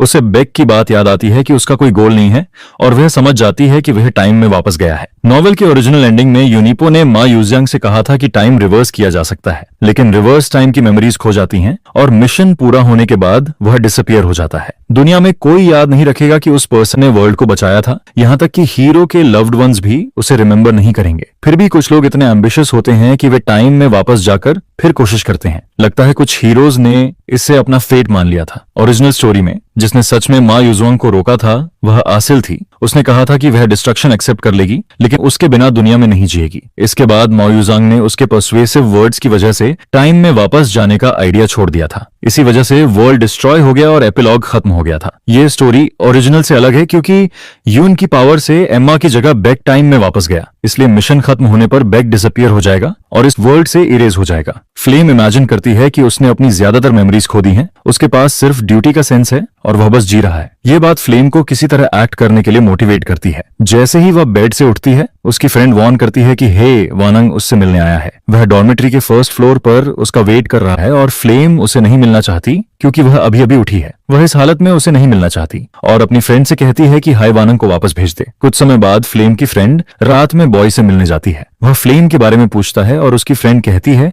कि वह नहीं आ सकती। हे सोचता है कि क्या वह बेक जैसे लूजर द्वारा रिजेक्ट होने से सैड है। यह सुनकर वह अपने रूम वापस जाने का डिसाइड करता है। लड़की रियलाइज करती है कि हे उसका नाम तक नहीं जानता, जबकि वह उसे बहुत पसंद करती है। वह फ्लेम से जेलस फील करती है क्योंकि उसके पास हमेशा एक्स्ट्रॉर्डिनरी टैलेंट और सबका अटेंशन रहा है। साथ ही उसने हाई वांगनिम का दिल भी जीत लिया है, जिससे फ्रेंड के अंदर एंगर और एनवी भर जाता है। मेन टावर में प्रोफेसर माइन को स्टूडेंट्स के सामने खुद को एम्बैरस करने के लिए स्कोल्ड किया जाता है। आकी हेडन अकेडमी का वाइस प्रिंसिपल कहता है कि उससे बहुत एक्सपेक्टेशंस हैं। माइन कहती है कि चर्च के डॉक्टर्स के साथ वह फ्लोज का जो स्टडी कर रही है वह अच्छा चल रहा है, जिस पर वाइस प्रिंसिपल कहता है कि वह उसी पर काउंट कर रहा है। हाबिसा आर्य माया है। जैसे ही वह उसके रूम से निकलती है, आकी उसके प्रति अपने एंगर को कंट्रोल नहीं कर पाता। वह फेम से ब्लाइंडेड वुमन है जिसे पता भी नहीं कि उसे मैनिपुलेट किया जा रहा है। उसे ये रिडिकुलस लगता है कि जो वॉरियर डेमोनिक ह्यूमन से लड़ना चाहिए वह उन्हीं को बेनिफिट दे रही है। मेलिशियस इंटेंशंस के साथ आकी उस दिन का इंतजार करता है जब ब्लैक टेक्नो मैजिक कंप्लीट होगा। एक वुमन जो पेपर्स का स्टैक लेकर जा रही होती है, उसे हमारा प्रोटैगनिस्ट हेल्प करता है। वह बेक को थैंक्स कहती है क्योंकि प्रोफेसर मेन इसके लिए उसे फिर स्कोल करती। हमारा प्रोटैगनिस्ट एमा की इंटर क्लासरूम को कंप्लीट केओस में नोटिस करता है। तभी उसकी नजर ब्लैक बोर्ड पर बने एल्केमी डायग्राम पर पड़ती है। गर्ल बताती है कि यह प्रोफेसर और डॉक्टर्स द्वारा रिसर्च की जा रही फॉर्मूला है। वे इसे रैंडम फ्लोज का इंटरसेक्शन कहते हैं और यह प्रोटैगनिस्ट का अटेंशन खींच लेता है। आखिरकार यह ब्लैक टेक्नो मैजिक की पहली फॉर्मूला है। मिशन की करप्शन वाले एपिसोड में डिमोनिक ह्यूमंस ने उसे ये फॉर्मूला फिनिश करने में हेल्प की थी, जिससे टेक्नोलॉजिकल गैप ने बड़ा डैमेज किया था। लेकिन इस स्टोरी में अल्थेरिशा के आने से सिचुएशन बदल जाती है। वह डिमोनिक ह्यूमंस और प्रोफेसर से पहले इस फॉर्मूला को डिफियर कर सकती है। असिस्टेंट अल्थेरिशा हमारे हीरो को उसके साथ कॉफी पीने के लिए इनवाइट करती है। बेक पूछता है कि जब माँ उसे बली करती है तो क्या वह उसे अनॉयर करती है। असिस्टेंट को यह क्वेश्चन स्ट्रेंज लगता है। वह पूछता है कि अगर उसे परफेक्ट रिवेंज का मौका मिले तो वह क्या करेगी। वह कहती है कि वह सिर्फ असिस्टेंट है, रिवेंज से कोई हेल्प नहीं मिलेगी और वह अपनी जॉब खो देगी। हमारा प्रोटैगनिस्ट सजेस्ट करता है कि वह प्रोफेसर मेंशन से बेटर बन जाए, जिससे कोई उसे डाउन या बिलिटल नहीं करेगा। यह सुनकर असिस्टेंट को यह आइडिया पसंद आता है। बेक जानता है कि अल्थेरिशिया थक चुकी है और अब डस्टी स्टोरेज रूम में रहना नहीं चाहती। उसका सपना था अल्केमिस्ट बनना और अपनी मर्जी से इन्वेंशंस बनाना, और उसके पास उस ड्रीम को अचीव करने का टैलेंट भी है। हमारा हीरो ये जानता है क्योंकि फ्यूचर में वह इस ईरा की सबसे ब्रिलियंट अल्केमिस्ट बनती है।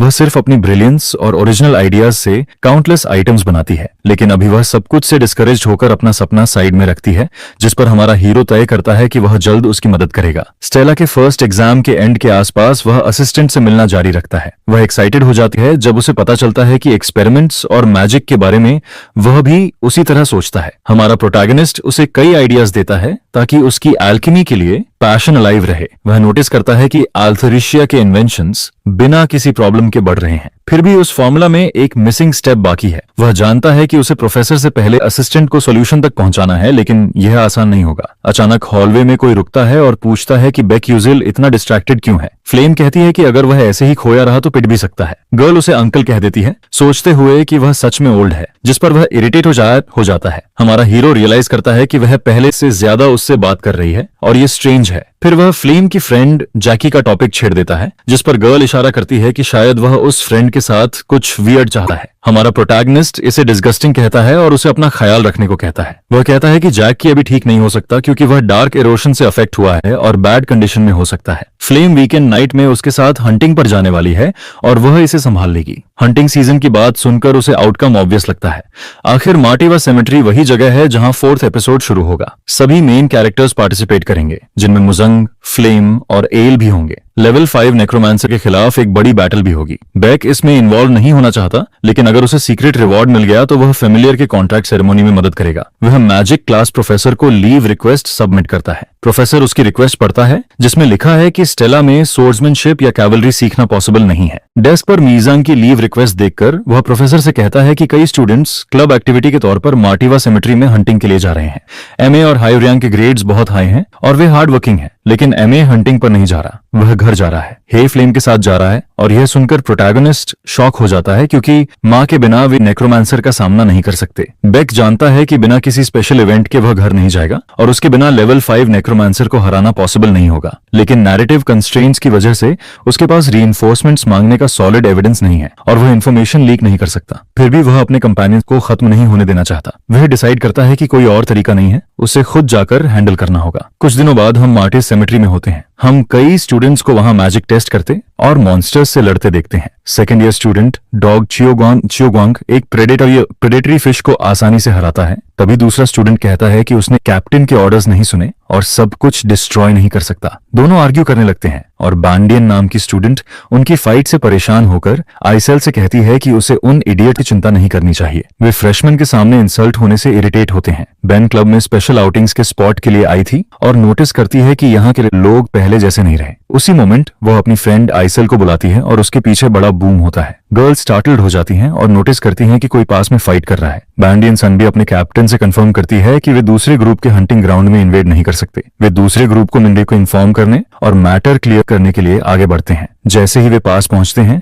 वे दो फेमस लोगों हैंगबायन और फ्लेम को आमने सामने देखते हैं, जैसे वे लड़ने वाले हों। फ्लेम कहती है कि उसने प्रेडेटरी फिश पहले गिराया था, लेकिन हैंग आर्ग्यू करती है कि वह हंटिंग एरिया में थी, इसलिए वह दोनों का है। बैन सुनती है कि वह फिश लेवल 3 रिस्क मॉन्स्टर है और दोनों हंटिंग परफॉर्मेंस को लेकर लड़ रहे हैं, जिस पर आइसेल इन्वॉल्व नहीं होना चाहती। साथ ही वह होंग बयान से नहीं मिलना चाहती क्योंकि वह उसी आदमी की सिस्टर है जिसने उसके फादर को मारा था। इस वजह से वह जल्दी से वहां से जाने का डिसाइड करती है।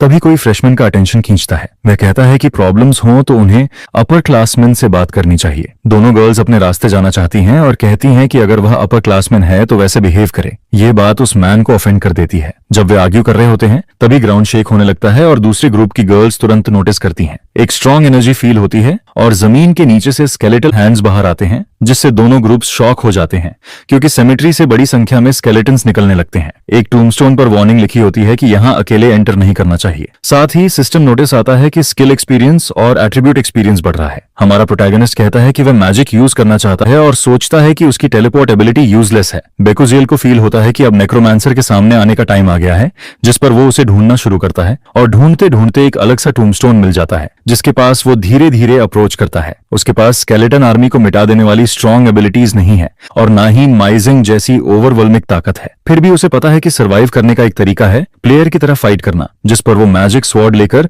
उस टम्बस्टोन के सामने खड़ा हो जाता है। एपिसोड 4 में नेक्रोमांसर का अटैक शुरू होता है। तभी हमारे हीरो के सामने जमीन हिलने लगती है और जमीन के अंदर से कुछ बाहर आने लगता है, जिसे देखकर बेक समझ जाता है कि यह स्केलेटन जनरल है, वही जो सैकड़ों स्केलेटन्स को कमांड करता है। एक सब बॉस लेवल मॉन्स्टर जो इस एपिसोड में सिर्फ 3 बार ही दिखाई देता है। उसके करंट लेवल के हिसाब से अगर वो स्केलेटन जनरल से सीधे लड़े तो किसी न किसी पॉइंट पर मर ही जाएगा। इसलिए वो इस मॉन्स्टर से नॉर्मल तरीके से फाइट करने का सोचता ही नहीं है, बल्कि सीधे उसके सिर पर वार करता है और उसे वापस जमीन के अंदर धकेल देता है। जब कोई क्रीचर समन या ट्रांसफॉर्म होता है तब रूल होता है कि चुपचाप खड़े होकर देखो, लेकिन हमारा मेन कैरेक्टर खड़ा रहकर पकड़ा जाने वाला नहीं है, जिस पर वो मौका मिलते ही लगातार सिर पर वार करता है और आखिरकार उस मॉन्स्टर को एक पूरी स्पाइनल स्टाफ में बदल देता है। अब स्केलेटन जनरल को दिए गए कमांड्स भी हमारे हीरो के कंट्रोल में आ जाते हैं और उसे स्टाफ में बदलने के बाद वो खुद मानता है कि उसने खुद को थोड़ा अंडर एस्टिमेट किया था। इसके बाद सेकेंड ईयर स्टूडेंट्स का ग्रुप मुसीबत में दिखता है। स्केलेटन्स की भीड़ के सामने खड़ी फ्लेम समझ जाती है कि ये नेक्रोमांसर वाला एपिसोड है, लेकिन उसे कुछ अजीब फील होता है। अगर वो सही है तो इस एपिसोड को रिजॉल्व करने वाला एमा यूजियन होना चाहिए, जिस पर वो सोचने लगती है कि आइजल किसी दूसरे ग्रुप के साथ क्यों है और स्टोरी का प्रोटैगनिस्ट यहाँ क्यों नहीं है। उसे डर लगने लगता है कि कहीं उन्हें इस वीक ग्रुप के साथ लेवल 5 नेक्रोमांसर का सामना न करना पड़े। टीम कैप्टन अपना पॉकेट वॉच निकालकर स्टेला एकेडमी को डिस्ट्रेस रिक्वेस्ट भेजता है। ग्रुप बस स्केलेटन्स को रोक कर रखेगा जब तक प्रोफेसर्स नहीं आ जाते। नेक्रोमांसर को हराए बिना भी होंगे। बायांग अपना स्टाफ पकड़कर कहती है कि वो ऐसे शांत नहीं रह सकते। आखिर ये सिमेट्री है और जितना ज्यादा टाइम वो यहाँ बिताएंगे उतने ज्यादा स्केलेटन्स आते रहेंगे, जिस पर वो कहती है कि उन्हें कैंप वापस लौटना चाहिए। इसी बीच एक हेल्पलेस लड़की पर स्केलेटन अटैक कर देता है, लेकिन तभी एक वाटर स्पेल सीधे स्केलेटन पर लगता है और उसे रोक देता है। ये स्पेल आइसाइजल ने अपनी फ्रेंड को बचाने के लिए कास्ट किया था। एक स्टूडेंट उसकी तारीफ करता है और कहता है कि नेक्रोमांसर पूरी तैयारी के साथ आया है और उसने जरूर पावर वेसल बनाया होगा। पावर वेसल एक टेक्निक होती है जिसमें नेक्रोमांसर अपना मने भरकर स्टोर करता रहता है। उसका मन लिमिट होता है।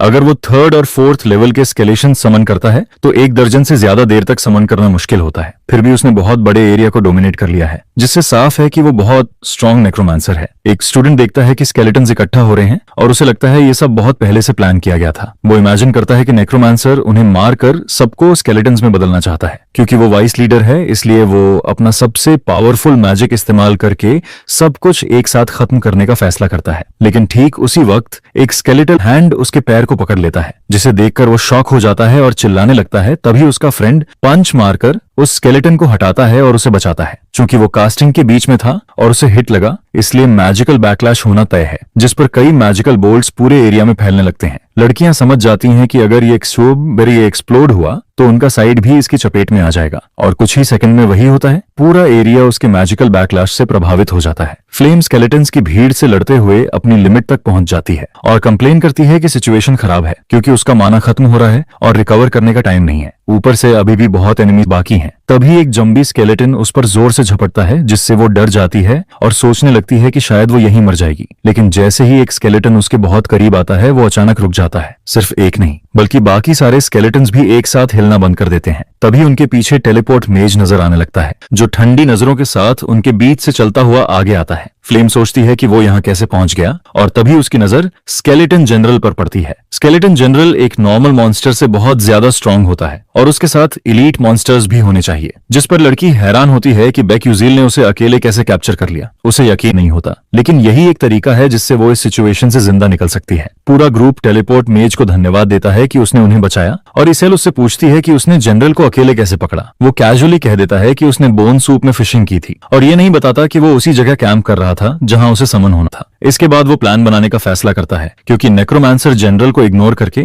मॉन्स्टर्स को सीधे कंट्रोल कर सकता है। हमारा हीरो देख चुका है कि नेक्रोमांसर कैंप के आसपास के एरिया को कंट्रोल कर रहा है, जिससे घेराबंदी तोड़ना नामुमकिन हो गया है। इसलिए सिर्फ एक ही तरीका है, मेन बॉडी को खत्म करना। ये सुनते ही पूरा ग्रुप शॉक हो जाता है और उसे पागल समझने लगता है। बेक समझाता है कि नेक्रोमांसर मैजिक में स्ट्रांग है, लेकिन हैंड टू हैंड कॉम्बैट में नहीं। भले ही खतरा है क्योंकि उसके पास मॉन्स्टर ट्रूप्स हो सकते हैं, फिर भी समनर पर अटैक करना ही एकमात्र रास्ता है। नेक्रोमांसर की फोर्स में एक जनरल, 6 एलीट स्केलेटन्स और 50 कॉमन स्केलेटन्स हैं, और समय के साथ ये संख्या बढ़ती ही जाएगी। इसलिए वो अभी एक्शन लेना चाहता है और ग्रुप को कन्विंस करने का तरीका ढूंढने लगता है। लेकिन उसकी मदद के लिए ग्रुप की लड़कियां कहती हैं कि ये पॉसिबल है, क्योंकि नेक्रोमांसर डायरेक्ट अटैक की उम्मीद नहीं करेगा, और अगर वो कॉम्बैट में एक्सपीरियंस्ड भी है तब भी चांस मौजूद है। ग्रुप अलग होकर जा नहीं सकता, इसलिए उन्हें कोऑपरेट करना पड़ेगा और बेक के प्लान को फॉलो करना होगा। और फिर वो सब तय करते हैं कि नेक्रोमांसर के नोटिस करने से पहले और स्केलेटन्स की संख्या बढ़ने से पहले उन्हें तुरंत एक्शन लेना ही पड़ेगा। हम एक मॉजुलियम के अंदर नेक्रोमांसर को देखते हैं, जो कहता है कि उसे स्टेला एकेडमी के फ्रेशमैन मिलना उसकी किस्मत है। अगर वो इन स्टूडेंट्स को मेज स्केलेटन्स में बदल देता है तो ब्लैक अलायंस अब उसे नीचे नहीं देखेगा। साबी हयाक ब्लैक टावर का 5th लेवल नेक्रोमांसर है। 7 सालों से वो पावर वेसल में माना जमा करता रहा है और सेमेट्री में 700 स्लीपिंग स्केलेटन्स पड़े हैं। उसे पता है कि अब उसकी पावर की वजह से कोई भी उसे डिसरिस्पेक्ट करने की हिम्मत नहीं करेगा। लेकिन तभी अचानक उसे फील होता है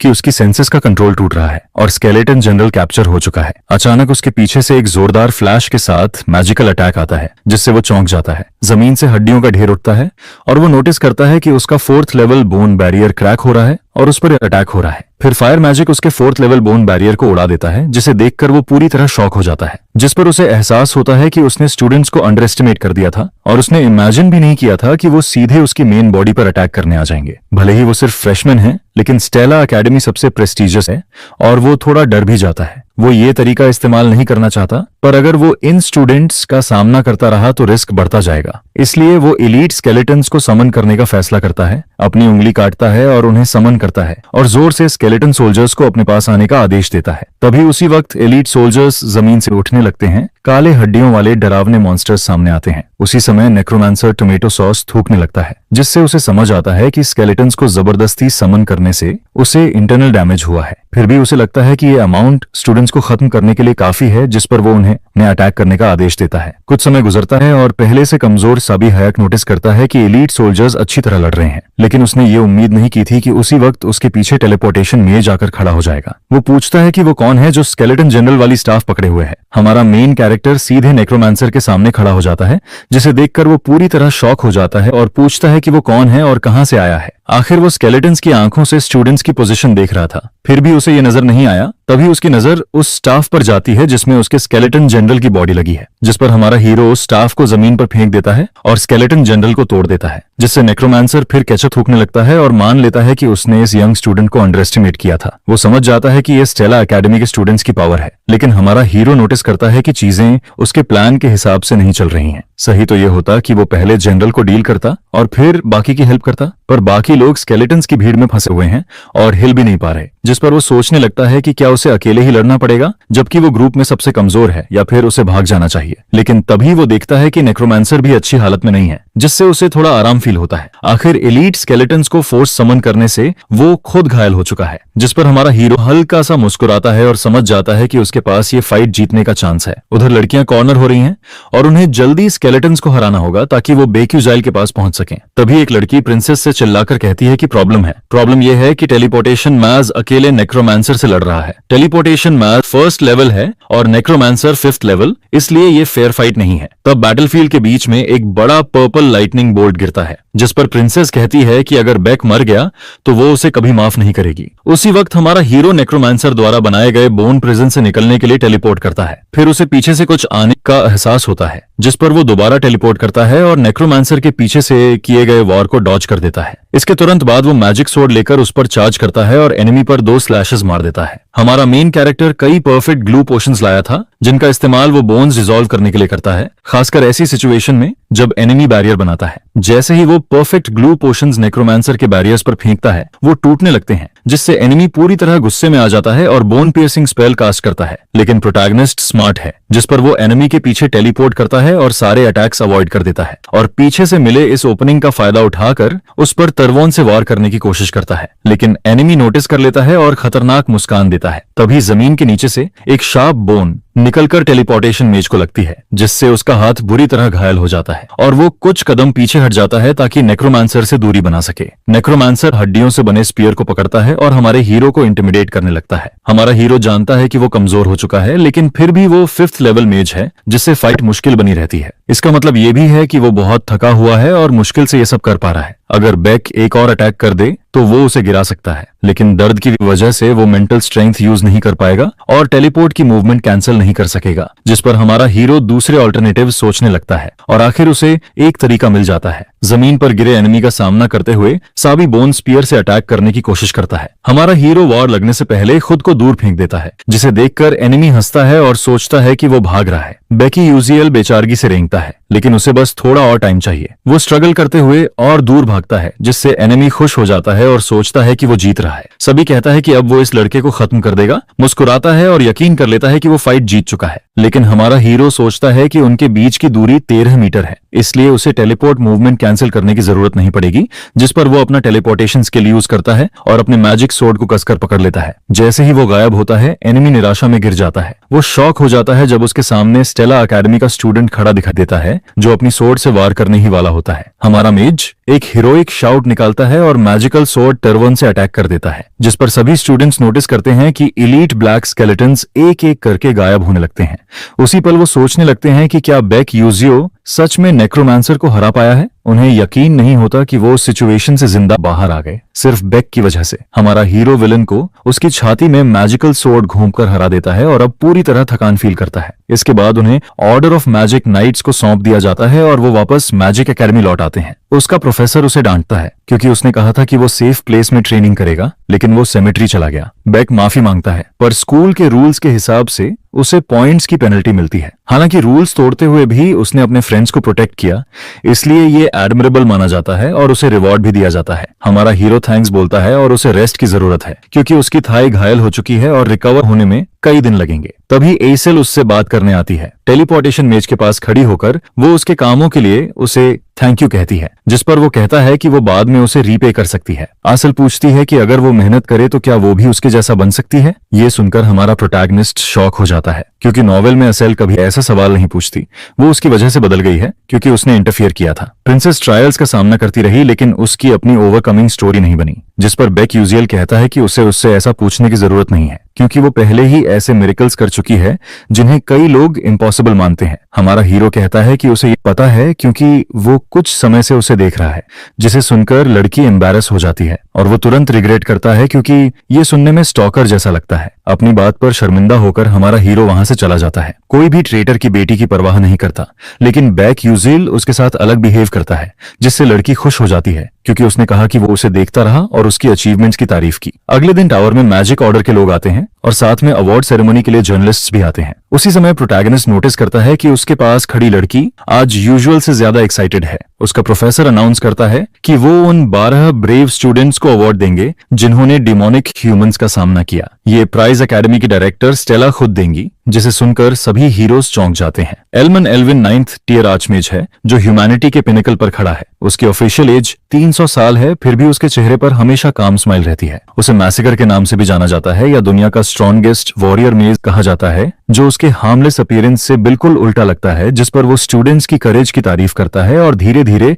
हमारे हीरो के सामने आकर रुकता है। उसकी आंखों में देखते ही हमारा हीरो प्रेशर फील करता है। ये दुनिया के 10 9th टियर आर्च मेजेस में से एक की पावर है, लेकिन बेकील मोटिवेट होता है और अपनी नजरें नहीं हटाता। ये देखकर एल्मन एल्विन उसकी कोशिश की सराहना करता है और कहता है कि उसे उससे यही उम्मीद थी। डायरेक्टर की बातों से प्रोटैगनिस्ट कंफ्यूज हो जाता है और इसी के साथ अवार्ड सेरेमनी खत्म हो जाती है। बेक को 5 मिलियन का रिवॉर्ड मिलता है और अब उसे लंबे समय तक पैसों की चिंता नहीं रहेगी। उसे वेसल ऑफ स्ट्रेंथ भी मिलता है जो नेक्रोमांसर के हार्ट जैसा होता है। जब ऑल्टीरिया डायमेंशनल स्पेस बना पाएगी तब आइटम्स कैरी करना आसान हो जाएगा। वो खुश है कि स्टूडेंट्स ने रिवॉर्ड्स बांटने पर अग्री किया और उसे सिस्टम से भी रिवॉर्ड मिलेगा क्योंकि उसने नेक्रोमांसर अटैक के एपिसोड 4 को कंप्लीट किया।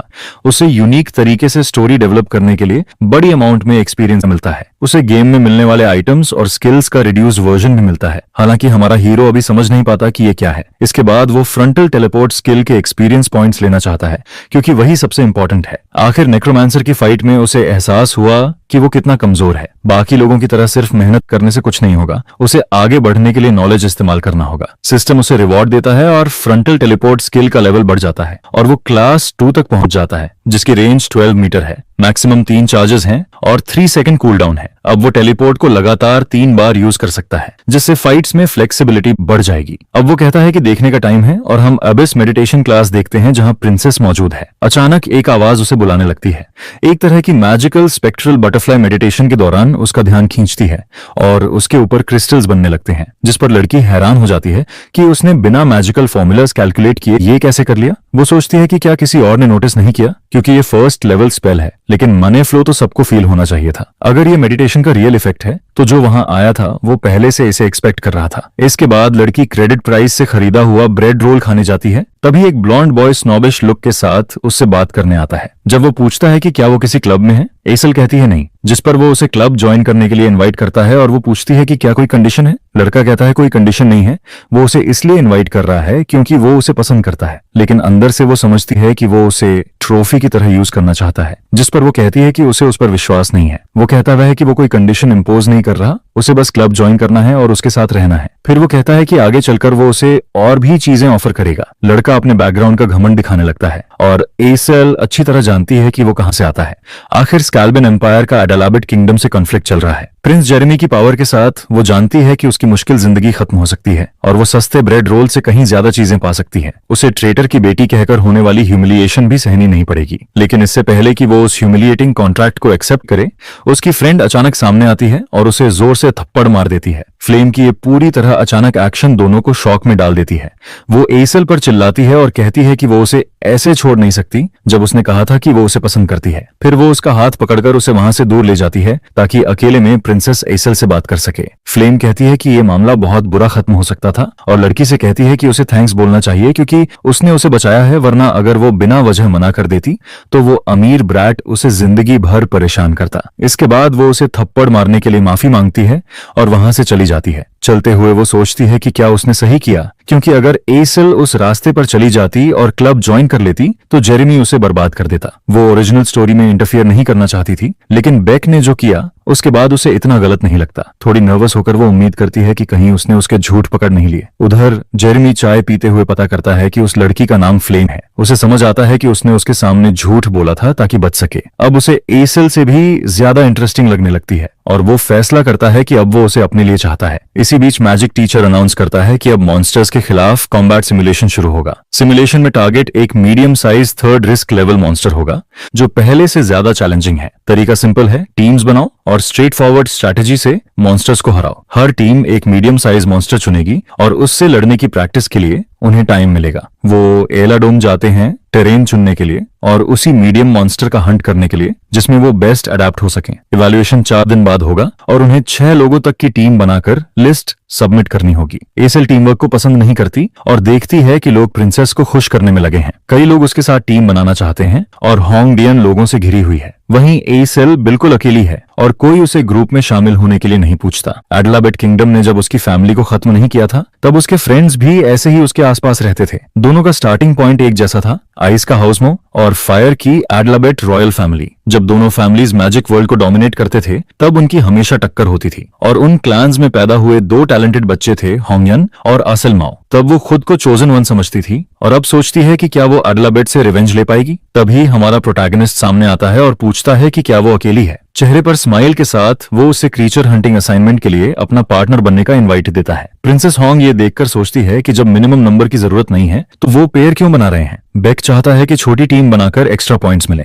एसल सोचती है कि सिर्फ 2 लोगों के लिए थर्ड लेवल मॉन्स्टर का सामना करना मुश्किल होगा। हमारा हीरो पूछता है कि क्या वो एक्सेप्ट करेगी और वो मान जाती है क्योंकि उसके पास असाइनमेंट करने के लिए कोई नहीं है। फिर वो टीचर के पास लिस्ट देने जाता है और प्रिंसेस होंग उससे बात करने आ जाती है। वो एसल का सामना करती है और कहती है कि एक थ्रोन हेयर को ऐसे बिहेव नहीं करना चाहिए, लेकिन असल जानती है कि ये राइवलरी या स्किल की वजह से नहीं है बल्कि बेकोजिल की वजह से है। होंग को बुरा लगता है कि वो एजल जैसी फेलियर से हार गई। हालांकि वो किसी भी फैक्शन में जाकर टीम बना सकते हैं, लेकिन कम से कम नाइट टाइटल होना जरूरी है ताकि मुकाबला फेयर लगे। वो मुजियांग से बात करने जाती है और पूछती है कि क्या उसकी टीम बन चुकी है। नॉवेल का हीरो कहता है कि वो सोलो जाना चाहता है, लेकिन प्रिंसेस उसे अपनी टीम ज्वाइन करने का इनवाइट देती है। आखिर बेक यूजियल और असल एक टीम बनाते हैं और ये मा यूजोंग का अटेंशन खींचता है। दोनों एक special medium to large monster का सामना साथ करने वाले हैं, इसलिए वो दोबारा पूछती है कि क्या मुजियांग उसके साथ टीम अप करेगा। बेक से कम एक बार कंपीट करने के लिए वो आखिरकार प्रिंसेस के साथ ड्यूअल टीम बनाने को मान जाता है। प्रिंसेस होंग बयान इस बार कंपटीशन में उन दोनों को हराने के लिए ऑब्सेस हो जाती है और 4 दिन की प्रिपरेशन के बाद मॉन्स्टर कॉम्बैट सिमुलेशन शुरू होता है। हम 5 स्टूडेंट्स की टीम को एक जायंट पर्पल स्लाइम मॉन्स्टर के आसपास देखते हैं। प्रोफेसर अनाउंस करता है कि अब एस और ए क्लासेस की प्रैक्टिकल इवैल्यूएशन शुरू होगी, जहां हर पर्सन अलग मीडियम साइज क्लास 3 मॉन्स्टर का सामना करेगा। टीम 16 को बहुत ट्रिकी मॉन्स्टर मिलता है और फ्लेम कहती है कि उसने बहुत ट्रेनिंग की है। वो मैक्सिमम स्कोर पाने के लिए रिस्क लेवल 3 मीडियम मॉन्स्टर को अकेले हराने की सोचती है। 5 लेवल 1 मेजर्स मिलकर लेवल 1 रिस्क मीडियम मॉन्स्टर का सामना कर सकते हैं। अगर एट्रीब्यूट एडवांटेज, एक्सपीरियंस और दूसरे फैक्टर्स हों तो हायर लेवल मॉन्स्टर्स का सामना भी पॉसिबल है। क्योंकि वो लाइट मैजिक यूजर है, उसके पास एट्रीब्यूट एडवांटेज ज्यादा नहीं है और कुछ खास नहीं किया जा सकता। फिर भी वो उम्मीद करती है कि एसल माओ अपने टेस्ट में अच्छा करेगी। ओरिजिनल नोबल गर्ल होम की वजह से किसी के साथ टीम नहीं बना पाई थी और उसे वर्स्ट ग्रेड मिला था, इसलिए उसने सोचा था कि वो उसे रिक्रूट करेगी, लेकिन बेक के आने से उसका फ्यूचर अब बेहतर मोड़ ले सकता है। वह नोटिस करती है टीम 16 जीतती है और टीम 17 नेक्स्ट आने वाला है, जिस पर टीम 17 में सिर्फ वही अकेली होती है। जैसे ही वह बैटलफील्ड में एंटर होने की तैयारी करती है, तभी अचानक उसका पैर फिसलता है और जमीन पर गिरने से पहले ही हमारा मेन प्रोटैगनिस्ट उसकी शर्ट पकड़कर उसे संभाल लेता है। लड़की उसे थैंक्स कहती है, जिस पर हमारा हीरो कहता है कि फ्लेम जाकर उसका शूलेस दोबारा टाई कर दे। वह सोचती है जैकी ने अच्छे से बांधा था, लेकिन फाइट में वह बड़ी प्रॉब्लम में पड़ जाती अगर बेक ने नोटिस नहीं किया होता। इसके बाद वह खुद को रेडी करती है, अपना स्टाफ उठाती है और बैटल स्टांस लेती है। बाकी स्टूडेंट्स कमेंट करते हैं कि वह अकेली एक जायंट माउंटेन मॉन्स्टर के सामने खड़ी है। उस मॉन्स्टर की कोई स्पेशल वीकनेस नहीं है और उस पर ऑपोजिट एलिमेंट से भी अटैक नहीं किया जा सकता है। टीम 17 की इवैल्यूएशन जो फ्लेम से बनी है अब शुरू होने वाली है। तब गीजेंट माउंटेनबोर पूरी ताकत के साथ उसकी तरफ चार्ज करता है, जिसकी स्पीड देखकर रूम में बैठे लोग सोचते रहते हैं कि वह इसे अकेले कैसे हैंडल करेगी। लड़की अपना मैजिक कास्ट करती है, हवा में उड़ती पंखुड़ियों की विस्पर जैसी स्पेल एक्टिवेट होती है, जिस पर जमीन से वाइन्स निकलने लगती हैं और जायंट माउंटेन बोर को बांधने लगती हैं। फिर वह मैटर ट्रांसम्यूटेशन का यूज करती है और बेस को आइस में बदल देती है। वह कहती है कि अभी खत्म नहीं हुआ है और फिर एक और स्पेल कास्ट करती है, लेकिन उसी मोमेंट मॉन्स्टर फ्लेम के एलिमेंटल रिस्ट्रेंट्स तोड़कर बाहर निकल आता है और बहुत पास पहुंच जाता है। ठीक उसी सेकंड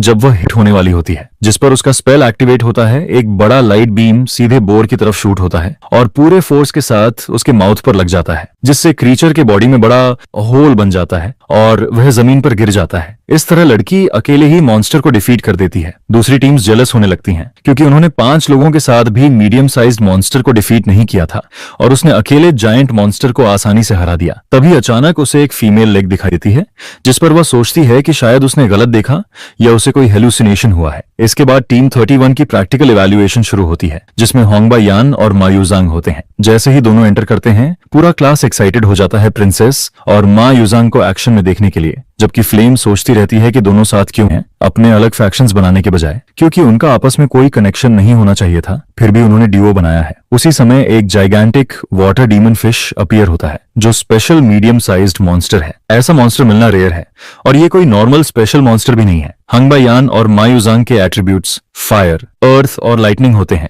जबकि demon fish water type monster है, जिसकी फायर के अगेंस्ट स्ट्रॉन्ग रेजिस्टेंस होती है और वह फ्लाई भी कर सकता है। ये दोनों फाइटर्स के लिए परफेक्ट ऑपोजिट बनता है। फिर भी वे स्पेशल मीडियम मॉन्स्टर चाहते हैं और एट्रीब्यूट डिसएडवांटेज के साथ भी जीतना चाहते हैं। उनका एम हाई ग्रेड लेना है, लेकिन वह तभी पॉसिबल है जब वे फाइट जीतते हैं। दोनों मॉन्स्टर के सामने रुकते हैं और मॉन्स्टर एक डरावनी ग्राउल निकालता है। उसी मोमेंट दोनों रेडी खड़े रहते हैं और सब सोचते हैं कि वे अटैक क्यों नहीं कर रहे। नाइट मा युजंग बिशप के पीछे खड़ा होता है और अचानक एगाइल लीप लेकर लड़की के ऊपर से बहुत ऊंचा जंप करता है, जो फर्स्ट ईयर स्टूडेंट के लिए काफी इंप्रेसिव वेपा है। लेकिन लगता है ये मॉन्स्टर तक पहुंचने के लिए काफी नहीं होगा, क्योंकि माइडेयर में टेक्निक्स यूज नहीं की जा सकती जिस पर स्टूडेंट समझ नहीं पाते कि स्ट्रैटेजी क्या है। एमा युजंग अपने मैजिक सोर्ड से पत्थरों के टुकड़े समन करता है और हवा में खुद को सपोर्ट देता है। फिर प्रिंसेस फायर स्पेल यूज करती है, उन स्टोन्स को प्रोपेल करती है, जिससे मा मॉन्स्टर की हाइट तक पहुंच जाता है। हॉन्ग के फायर यूज करते ही मा जायंट फिश के पास पहुंचता है और जायंट फिस्ट स्पेल एक्टिवेट करता है, जो अर्थ स्पेल है, जिससे एक ह्यूज हैंड अपीयर होता है और मॉन्स्टर फिश को पंच मारकर जमीन पर गिरा देता है।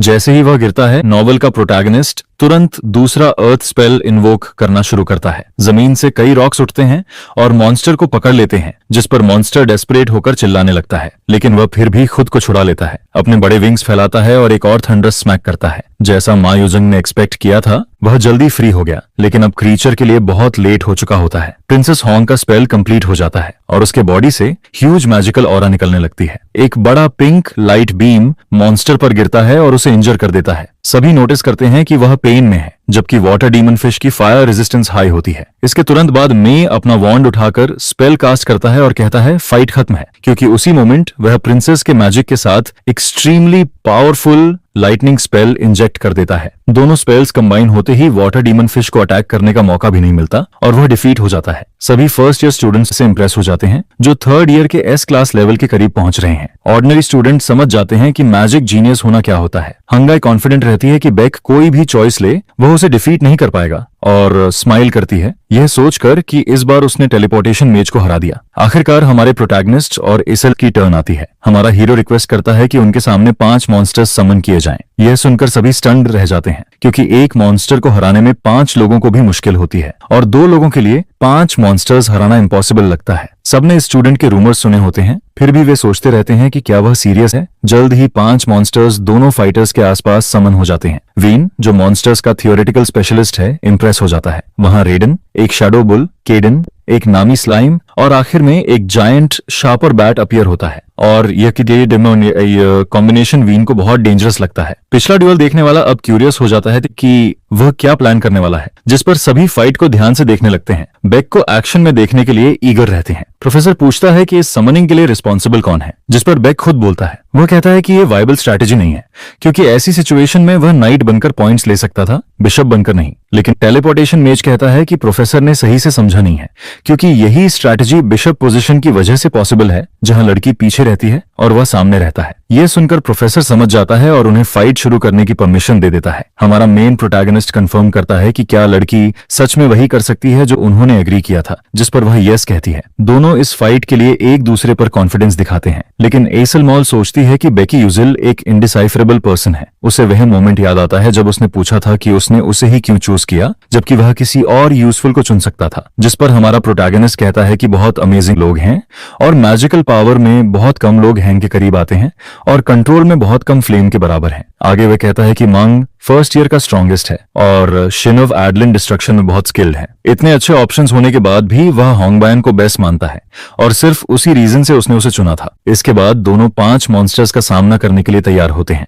उसी बीच लड़की फाइट के दौरान उसकी बात याद करती है और भी ज्यादा मोटिवेटेड हो जाती है। वह बेक के रीजन को पूरी तरह नहीं समझती, लेकिन उसे पता है कि उसके माइंड में कुछ जरूर है। इसी वजह से वह अपनी पूरी एबिलिटी दिखाने का फैसला करती है और वह धीरे धीरे हवा में फ्लोट करने लगती है।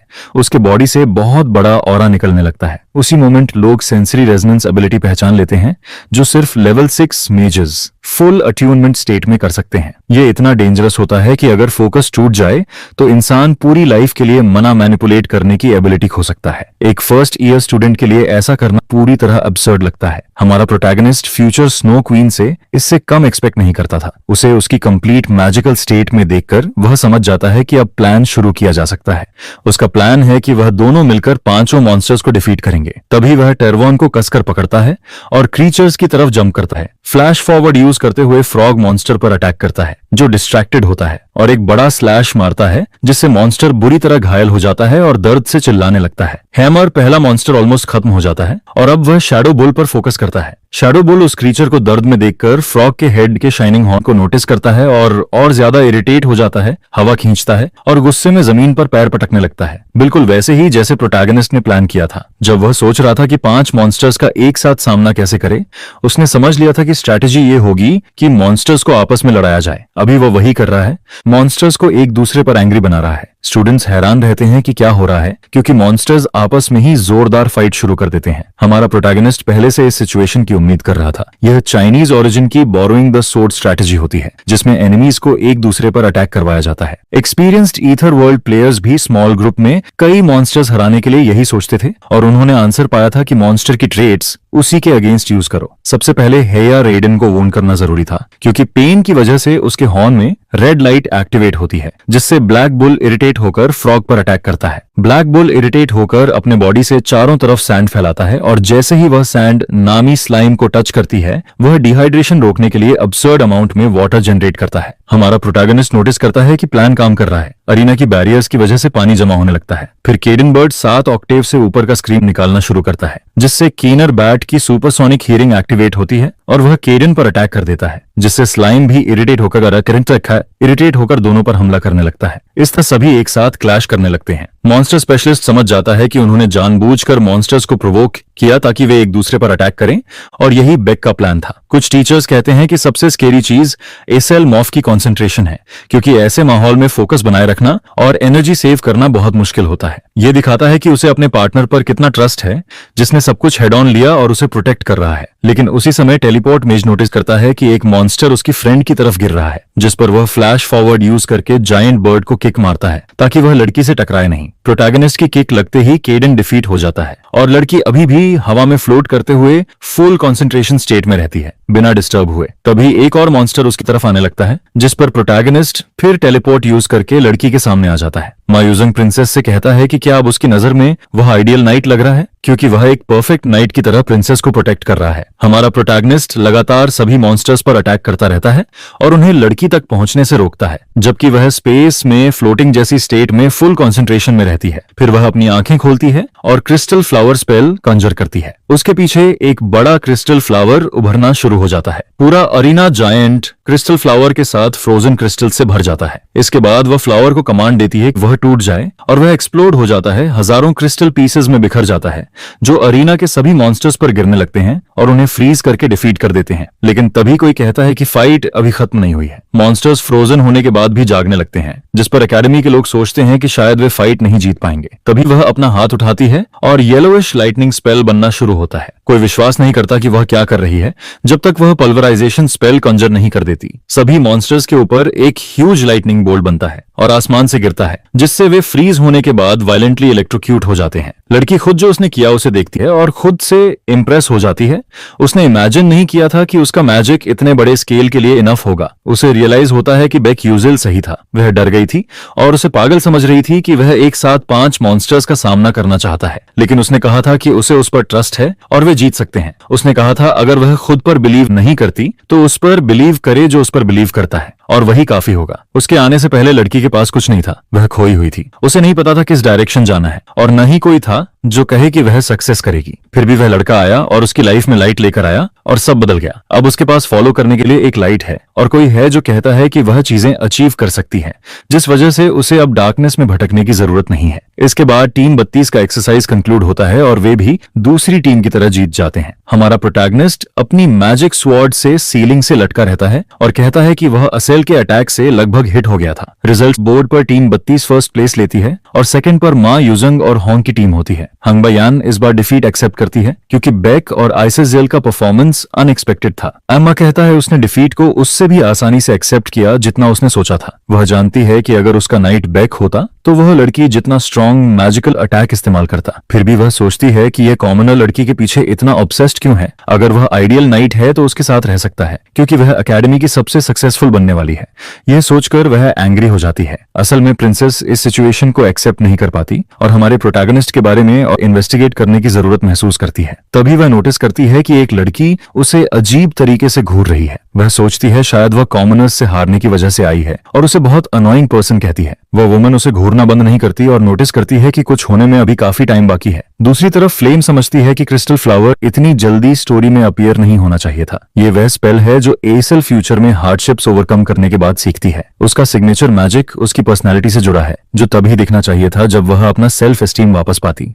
अगर स्टोरी सही कोर्स फॉलो करती तो गरीब लड़की और ज्यादा विथड्रॉन होती, लेकिन इसके बजाय उसने सबके सामने क्रिस्टल फ्लावर यूज कर दिया जो ओरिजिनल नॉवेल के खिलाफ है। फ्लेम इमेजिन करती है कि यह सब बेकुजियल की वजह से हुआ। ओरिजिनल स्टोरी में माँ और एसल दुनिया के डिस्ट्रक्शन के बीच अपने फीलिंग समझते हैं। शायद स्टोरी का एक पार्ट है जो फ्लेम अभी नहीं जानती। शायद बेक, जो स्टोरी में अनइम्पोर्टेंट लगता था, हमेशा उससे प्यार करता था और वर्ल्ड कोलैप्स के समय उसने इसी दुनिया में वापस आने का चॉइस लिया। शायद उसने रिटर्न इसलिए चुना ताकि उसकी बिलवेड जी सके, भले ही सब उसे भूल जाएं। वह सोचती है क्या उसे सच में कुछ फील नहीं होता, क्योंकि खुद को सैक्रिफाइस करके फॉरगेटन हो जाना बहुत हीवी चीज है किसी गोल को अचीव करने के लिए। वह इमेजिन करती है कि उस फीलिंग का वेट बहुत भारी होगा। उसी moment episode 5 master mission conclude होता है। हमारा प्रोटैगनिस्ट बहुत ज्यादा एक्सपीरियंस गेन करता है। स्टोरी के बेस्ट प्रोग्रेस राउट चूज करने के लिए उसे कॉन्स्टलेशन प्रोजेक्ट से रिवॉर्ड मिलता है। वह सोचता है इस बार क्या मिला और रिवॉर्ड सिस्टम खोलता है। उसकी स्किल्स पहले से अच्छी लेवल पर हैं और वह कुछ ऐसा चाहता है जो नेक्स्ट एपिसोड में हेल्प करे। इसलिए वह सिस्टम से कहता है कि वह की आइटम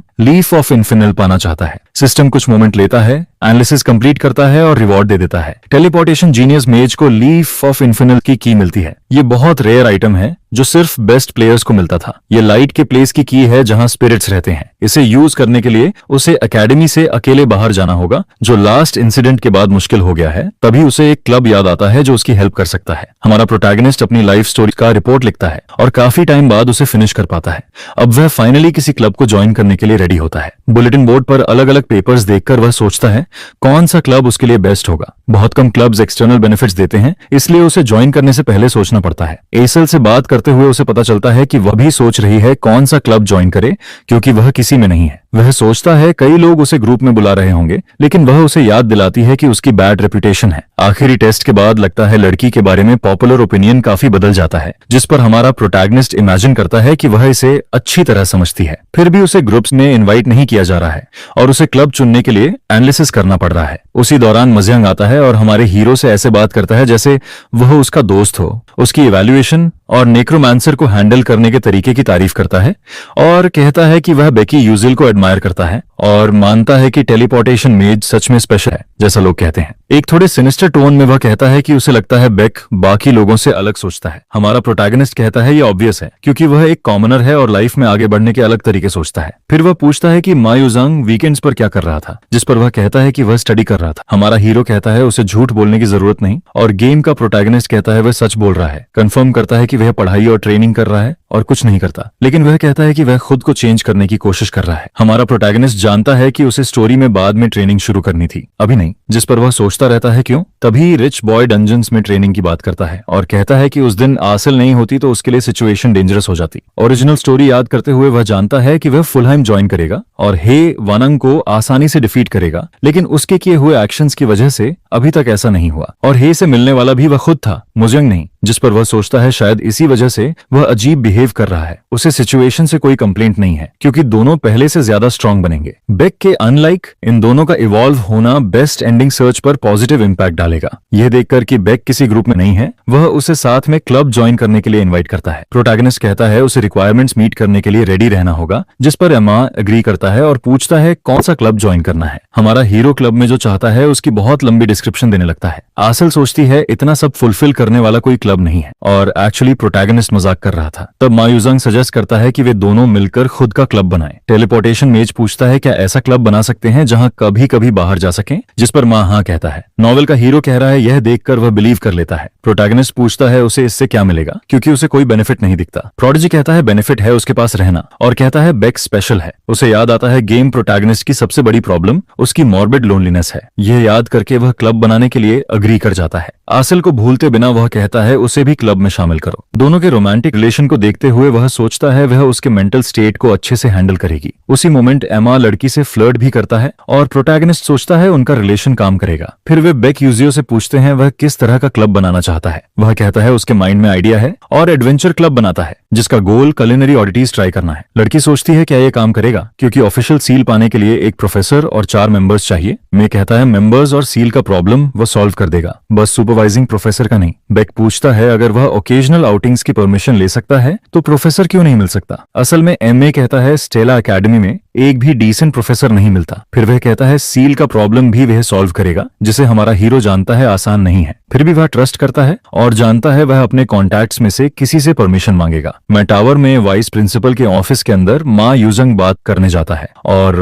वाइस प्रिंसिपल से मिलता है जो असल में उसका ग्रैंडफादर है। उसके ऑफिस की चेयर पर बैठ जाता है और ग्रैंडफादर पूछता है वह वहां क्या कर रहा है और आने का रीजन पूछता है, जिस पर वह क्लब खोलने का एप्लीकेशन डॉक्यूमेंट दिखाता है। ग्रैंडफादर मिनिमम रिक्वायरमेंट्स चेक करने वाला होता है, लेकिन रिच बॉय टेबल पर हाथ मारकर उसे इंटिमिडेट करता है और कहता है कुछ भी देखने की जरूरत नहीं, बस साइन कर दो। ओल्ड मैन जानता है उसके खिलाफ जाना अच्छा नहीं, क्योंकि वह किंगडम के बड़े आदमी का सक्सेसर है। आखिर वह अग्री करता है और पेपर साइन कर देता है। वह जाते हुए कहता है वह एरोगेंट है, बिल्कुल अपने फादर जैसा, भले ही वह मिक्स्ड ब्लड हो। फिर भी ये ज्यादा देर नहीं चलेगा, किसी पॉइंट पर यह मस्टाच्ड ओल्ड मैन उसे अटैक में खत्म कर देगा। इसके बाद स्कूल में कैरेक्टर्स एक और क्लास खत्म करते हैं। जैकी खुद को ब्लेम करती रहती है क्योंकि वह फ्लेम से बेहतर प्रेजेंटेशन दे सकती थी। उसी समय फ्लेम आती है और अपनी फ्रेंड को प्रेजेंटेशन के लिए कंग्रेचुलेट करती है और कहती है प्रोफेसर की बात सीरियसली लेने की जरूरत नहीं, उसने अच्छा असाइनमेंट किया। लेकिन लड़की सुनना नहीं चाहती, मुड़कर चली जाती है। उसी मोमेंट प्रोटैगनिस्ट पूछता है क्या फ्लेम उसकी जगह प्रोफेसर से बात कर सकती है, क्योंकि वह उनसे अच्छे से घुल मिल जाती है। हमारा हीरो खुद नहीं करता क्योंकि प्रोफेसर्स उसे पसंद नहीं करते। फ्लेम कहती है यह एक्सपेक्टेड है, क्योंकि वह हमेशा जवाब देता है और छुपाए बिना सोता रहता है, इसीलिए कोई उसे सुनना नहीं चाहेगा। फिर उसे याद आता है वह असिस्टेंट अल्थरीशा के क्लोज है और उसे एक आइडिया आता है। उस पल मैन प्रोटैगनिस्ट को पता चलता है कि असिस्टेंट भी ग्रुप्स के इंचार्ज हो सकते हैं और उसे पहले ये बात पता ही नहीं थी, जिस पर वो हैरान सा खड़ा रहता है। अचानक वो देखता है कि प्रोफेसर मजेंटन उसके पास से गुजरती है और उसके चेहरे पर एक बहुत अजीब सी स्माइल होती है, जिसे देखकर उसे थोड़ा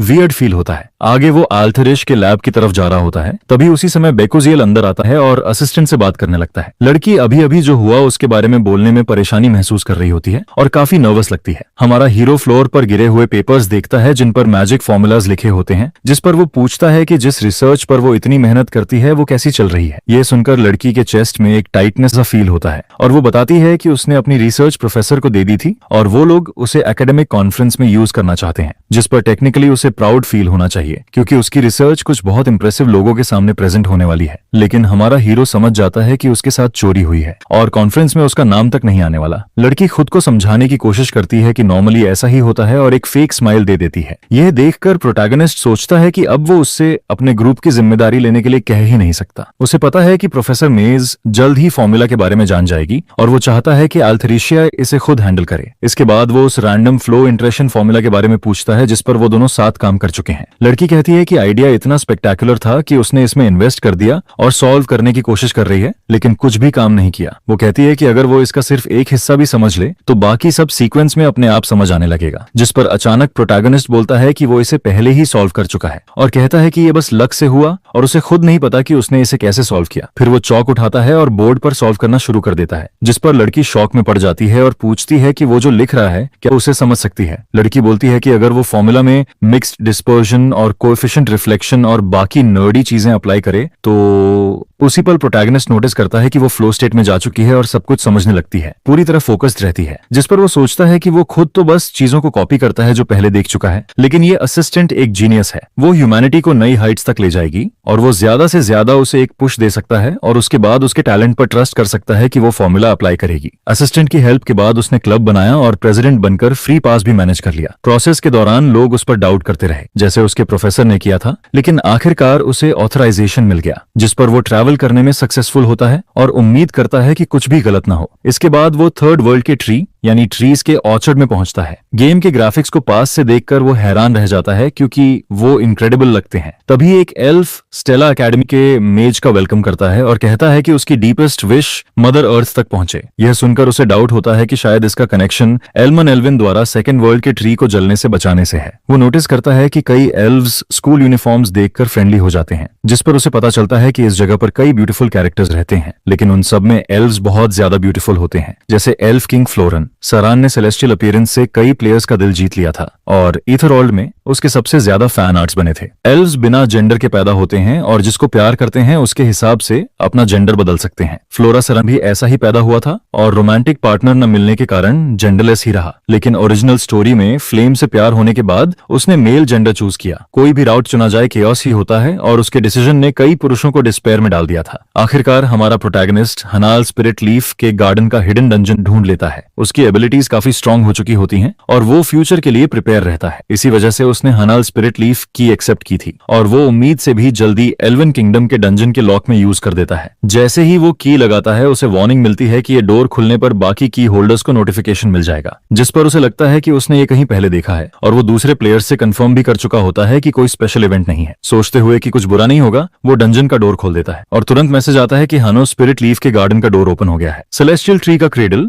जो एल्व्स का रेल्म है, एक ऐसी जगह लगती है जो हेवेंस के ऊपर है। अंदर एक एल्फ सफेद कपड़ों में जागता हुआ दिखता है और थर्ड वर्ल्ड के ट्री को देखता है, यह देखकर कि दुनिया अभी भी पीस में है। ये एल्व्स का किंग फ्लोरान होता है। तभी वो एक बर्ड को उड़ते देखता है और सोचता है कि वो कब उनके जैसा फ्री हो पाएगा। वो बर्ड से जेलस फील करता है क्योंकि वो फ्रीली उड़ सकते हैं। तभी उसे एक बहुत हेवी एनर्जी महसूस होती है और वो सोचता है कि स्पिरिचुअल लीफ के स्लम्बरिंग गार्डन में कौन आया है। वो इसे इग्नोर करने की कोशिश करता है और खुद को रोकता है क्योंकि कई डेकेड से वो इसे सहता आया था, लेकिन अब ये इम्पॉसिबल लग रहा होता है क्योंकि कर्स ट्रिगर हो सकता है और किसी को मैड बना सकता है। इसी वजह से सरान परेशान रहता है। वो सोचता है कि वर्ल्ड ट्री की एनिवर्सरी पास है, तब तक वेट करना होगा और फिर जाकर देखेगा। उधर हमारा प्रोटैगनिस्ट गार्डन में होता है और पॉलन की वजह से छींकने लगता है। तभी जमीन से रूट्स निकलने लगते हैं और एग्रेसिव होकर उसका पैर पकड़ने की कोशिश करते हैं। वो किसी तरह डोड्स कर लेता है और डरता है कि अगर ये चलता रहा तो लड़ाई कभी खत्म नहीं होगी। उसे पहले से पता था कि ऐसा होगा, इसलिए वो जल्दी खत्म करने के लिए फायर बम लेकर आया था। हमारा हीरो फायर बम फेंकता है और ट्रीज में आग लगा देता है। इसके बाद वो टर्वन निकालता है और उसका इनहेलेशन स्किल यूज करके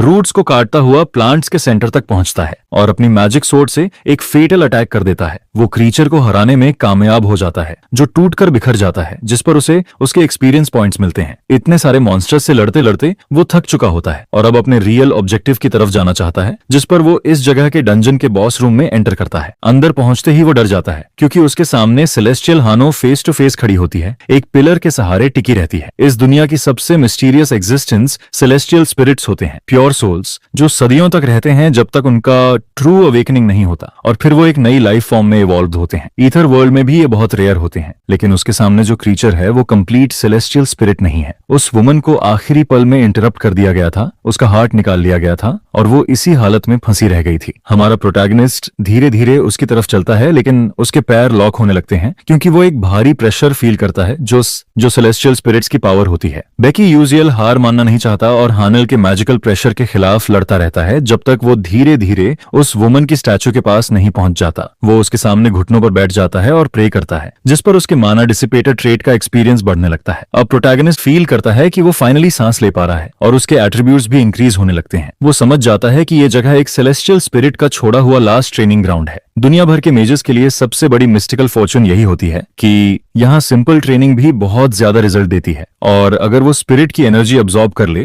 तो उसकी नेचर अफिनिटी भी बढ़ती है। वो इतनी परेशानी से गुजरा सिर्फ ऐसी एकेडमी ढूंढने के लिए जो उसे बहुत स्ट्रांग बना दे, लेकिन उससे पहले वो स्टैचू के आर्म पर रखी रिजेंटमेंट ब्रांच उठा लेता है, जो एक सीक्रेट आर्टिफैक्ट होता है। ये ब्रांच एडवांस रैंक की होती है और रिजेंटमेंट स्टेटस अप्लाई करती है, जो डैमेज देता है और स्टैक भी हो सकता है, जिस पर उसे पता चल जाता है कि अब वो एपिसोड 8 के बॉस और विलन प्रोफेसर मजेंटाइन का सामना कर सकता है। एक डार्क आर्टिफैक्ट मिल जाने के बाद ट्रेनिंग शुरू करने का टाइम आ जाता है। कुछ हफ्ते बीत जाते हैं और प्रोटैगनिस्ट का माना डिसिपेटर लेवल 3 पर पहुंच जाता है और उसके ट्रेड्स बढ़ जाते हैं। उसके स्टैट्स अब 2 स्टार रैंक के लगभग आधे तक पहुंच चुके होते हैं, हालांकि उसे अभी लंबा रास्ता तय करना है। आखिर बाकी प्रोटैगनिस्ट्स के एट्रीब्यूट रैंक 4 से भी ऊपर होते हैं। इस दुनिया में उसे स्वॉर्ड स्वर्ड्समैनशिप सिखाने वाला कोई नहीं है जिस पर वो बार बार अटैक करता है और रिपीट करता है जब तक वो एनिमी के वाइटल पॉइंट्स पर हिट करना नहीं सीख जाता। उसे पता है कि उसे खुद को और ज्यादा पुश करना पड़ेगा ताकि वो अपने एनिमीज को काट सके और शेयर एफर्ट से डिफीट कर सके। तभी अपनी मैजिक सोर्ड के साथ एक ट्रेनिंग सेशन के दौरान वो जोर जोर से खांसने लगता है और कमजोर होने लगता है। तभी उसे नोटिस मिलता है कि उसने स्पेशल ह्यूमन ब्रीडिंग टेक्निक को पार्टियली लर्न कर लिया है। ये स्किल सेलेस्टियल स्पिरिट का ब्रेथ होता है जो उसने एक्वायर किया है। लेकिन हमारा प्रोटैगनिस्ट की विजन ब्लर और हेजी होने लगती है। वो किसी की आवाज सुनता है जो उससे बात कर रही होती है, बहुत कुछ बोलती है और बेक को कर्स भी करती है, जिस पर वो डर जाता है और पूछता है ये आवाज किसकी है और कहां से आ रही है। तब उसे समझ आता है कि ये वही सेलेस्टियल स्पिरिट उससे बात कर रही है। उसे अजीब लगता है क्योंकि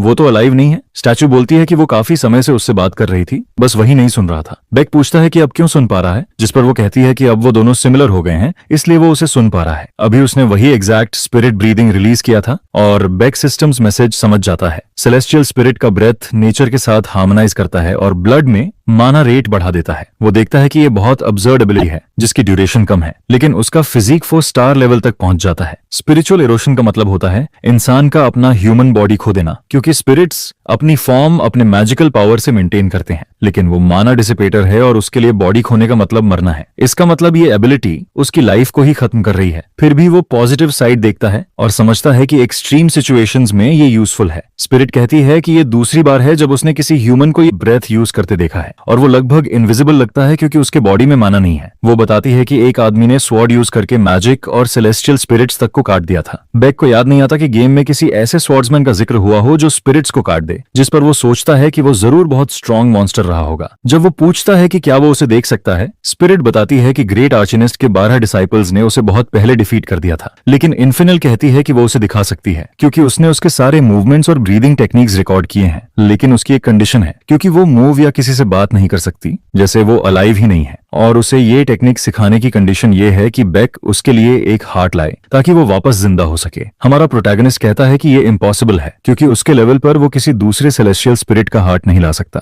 स्पिरिट कहती है कि एक स्पिरिट बीस्ट का प्योर हार्ट भी चलेगा। बेक कहता है कि ऐसा करने पर वो अपनी पावर्स खो देगी, लेकिन स्पिरिट मान जाती है और कहती है कि ये अकेले हमेशा फंसे रहने से बेहतर है। बेकोजियल बोलता है कि अगर हार्ट किसी नॉर्मल स्पिरिट बीस्ट का हुआ तो उसे पाना इतना इम्पॉसिबल नहीं होगा। वो यहाँ ट्रेनिंग इसलिए कर रहा है क्योंकि फेमिलियर कॉन्ट्रैक्ट सेरेमनी जल्दी होने वाली है, जिस वक्त कई ऐसे बीस्ट्स मिलने का चांस रहता है। ये किसी दूसरे सेलेस्टियल स्पिरिट का हार्ट लाने से कहीं ज्यादा फीजिबल है, जिस पर हमारा प्रोटैगनिस्ट कहता है कि वो कोशिश करेगा और स्पिरिट उसके लिए बहुत ग्रेटफुल महसूस करती है। इसके अलावा वह उसे एक पिलर के पीछे गिफ्ट के तौर पर कुछ ऑफर करती है, जिस पर वह ध्यान देता है। ये एक फ्लावर नेकलेस होता है जो उनकी फ्रेंडशिप को सिंबलाइज करता है और इसका कोई दूसरा फंक्शन नहीं है। एक ऐसा आइटम जिसके बारे में उसने गेम में कभी नहीं सुना था। वह कहता है कि इसे फायरवुड की तरह इस्तेमाल करके आग जलाई जा सकती है, जिस पर वह खुद ही सोच में पड़ जाता है। फिर उसे याद आता है कि वह एक सेलेस्टियल बीइंग है और यह एक स्पिरिचुअल सिंबल है जो आगे चलकर काम आ सकता है। इसी दौरान असिस्टेंट अभी भी लैबोरेटरी रूम में फॉर्मूला सॉल्व करने की कोशिश करती रहती है और कई घंटों बाद वह आखिरकार मैजिकल फॉर्मूला समझ लेती है, जो देखकर भी वह सेलिब्रेट नहीं करती है। वह खड़ी होकर कुछ नोट्स लिखती है और कहती है कि कल दुनिया में एक न्यू एरा शुरू होगा, जिसे सुनकर वह बताती है कि बेक्यूजियो उसके काम के बारे में जानकर खुश होगा, खासकर ड्वार्फन किंगडम में गोल्डन आयरन माइन की सिटी में, जो ब्लैक आयरन एम्पायर की कैपिटल है। इसके बाद हमारा मेन प्रोटैगनिस्ट और असिस्टेंट एकेडमिक कॉन्फ्रेंस के दिन उस जगह पहुंचते हैं जहां हर साल इवेंट की लोकेशन बदलती है और इस बार यह गोल्ड और सिल्वर में स्पेशलाइज करने वाले लीडिंग एल्केमी स्कूल्स में हो रहा है। चूंकि ड्वार्व्स मटेरियल मैजिक में डिस्कवरीज के लिए सबसे ज्यादा रिस्पॉन्सिबल होते हैं, इसलिए सभी लोग एक बहुत बड़ा इवेंट एक्सपेक्ट करते हैं। इसके अलावा सबसे महान एल्केमिस्ट हुआंगसुक कॉटन, जिसे गोल्ड एल्केमिस्ट कहा जाता है, वह भी वहां आने वाला है, जो आल्थरिश के रिसर्च को रिवील करने का परफेक्ट मोमेंट बन जाता है। वह थोड़ी इनसिक्योर होकर उससे पूछती है कि क्या उसे सच में लगता है कि यह काम करेगा, क्योंकि प्रोफेसर ने इस पर अपनी ज्यादातर लाइफ रिसर्च किया था, जिस पर प्रोटैगनिस्ट कहता है कि वह बहुत स्टूपिड है। बेकुसिल कहता है कि उसने प्रोफेसर माइसन का रिसर्च चोरी नहीं किया है, वह बस उससे ज्यादा स्मार्ट है और वरी करने की कोई जरूरत नहीं है। वे दोनों आगे बढ़ते हैं और रेड कार्पेट से जाने से बचते हैं और पीछे के रास्ते से अंदर एंटर करते हैं, जहां उन्हें एल्केमी एकेडमी के डॉक्टर्स और रिसर्चर्स वेलकम करते हैं और host 87th golden section conference शुरू करता है। पहला टॉपिक एक नए पोर्शन की अनाउंसमेंट होती है, जिस पर वह स्टेला एकेडमी की प्रोफेसर मैंथन को इसके बारे में एक्सप्लेन करने देता है। वह खुद को इंट्रोड्यूस करती है और कहती है कि अल्फा टाइट रेड पोशंस के रिसर्च की जिम्मेदारी उसी की है। वह अपनी पूरी प्रेजेंटेशन देती है और खत्म होने पर उसे बहुत अप्लॉज और कॉम्प्लीमेंट्स मिलते हैं, जिसे देखकर सभी कहते हैं कि उसने पहले से कॉम्प्लिकेटेड पोर्शन को और भी एक्सपैंड कर दिया है। यह देखकर हमारा प्रोटैगनिस्ट इरिटेट हो जाता है, क्योंकि वह अल्फा रिश के रिसर्च को अपना बताकर पेश कर रही है। वह जानता है कि वे लोग कई तरह से बदला ले सकते हैं, लेकिन इस तरह रिवेंज लेना सबसे अच्छा होगा। उसी समय स्टेला एकेडमी की प्रोफेसर की असिस्टेंट को स्टेज पर बुलाया जाता है, जिस पर वह लड़की खुद को इंट्रोड्यूस करती है और कुछ लोग उसे पहचान लेते हैं। आगे वह टॉपिक पर पहुंचती है, जो रैंडम फ्लोज को इंटरसेक्ट करने की टेक्निक को समझने की प्रोसेस है, जिसे सुनकर लोग चौंक जाते हैं और पूछते हैं कि क्या उसे अंदाजा है कि वह कितनी बड़ी बात कह रही है। लड़की कमेंट सुनकर थोड़ी इनसिक्योर हो जाती है और कहती है कि वे एल्केमिकल थॉट के स्ट्रैंड्स का यूज करके समझ सकते हैं कि वह क्या कहना चाहती है। वह कहती है कि यह टेक्निक का कोई सेंस नहीं बनता, क्योंकि मैजिक और एल्केमी कंपैटिबल ही नहीं है। और भी बुरा यह है कि यह 300 साल से अनसॉल्व्ड प्रॉब्लम है और कोई भी विश्वास नहीं करता कि उसने अचानक इसे सॉल्व कर लिया। हैंक कहता है कि अगर पहली फेलियर्स के बाद कोई चीज इम्पॉसिबल कह दी जाए तो वे खुद को एल्केमिस्ट्स नहीं कह सकते। वह उस यंग एल्केमिस्ट को लेकर क्यूरियस है जो इम्पॉसिबल के रेल्म में ट्रूथ ढूंढ रही है, और वह उसे प्रेजेंटेशन कंटिन्यू करने और मैजिक फॉर्मूला के बारे में दिखाने को कहता है। लेकिन शुरू करने से पहले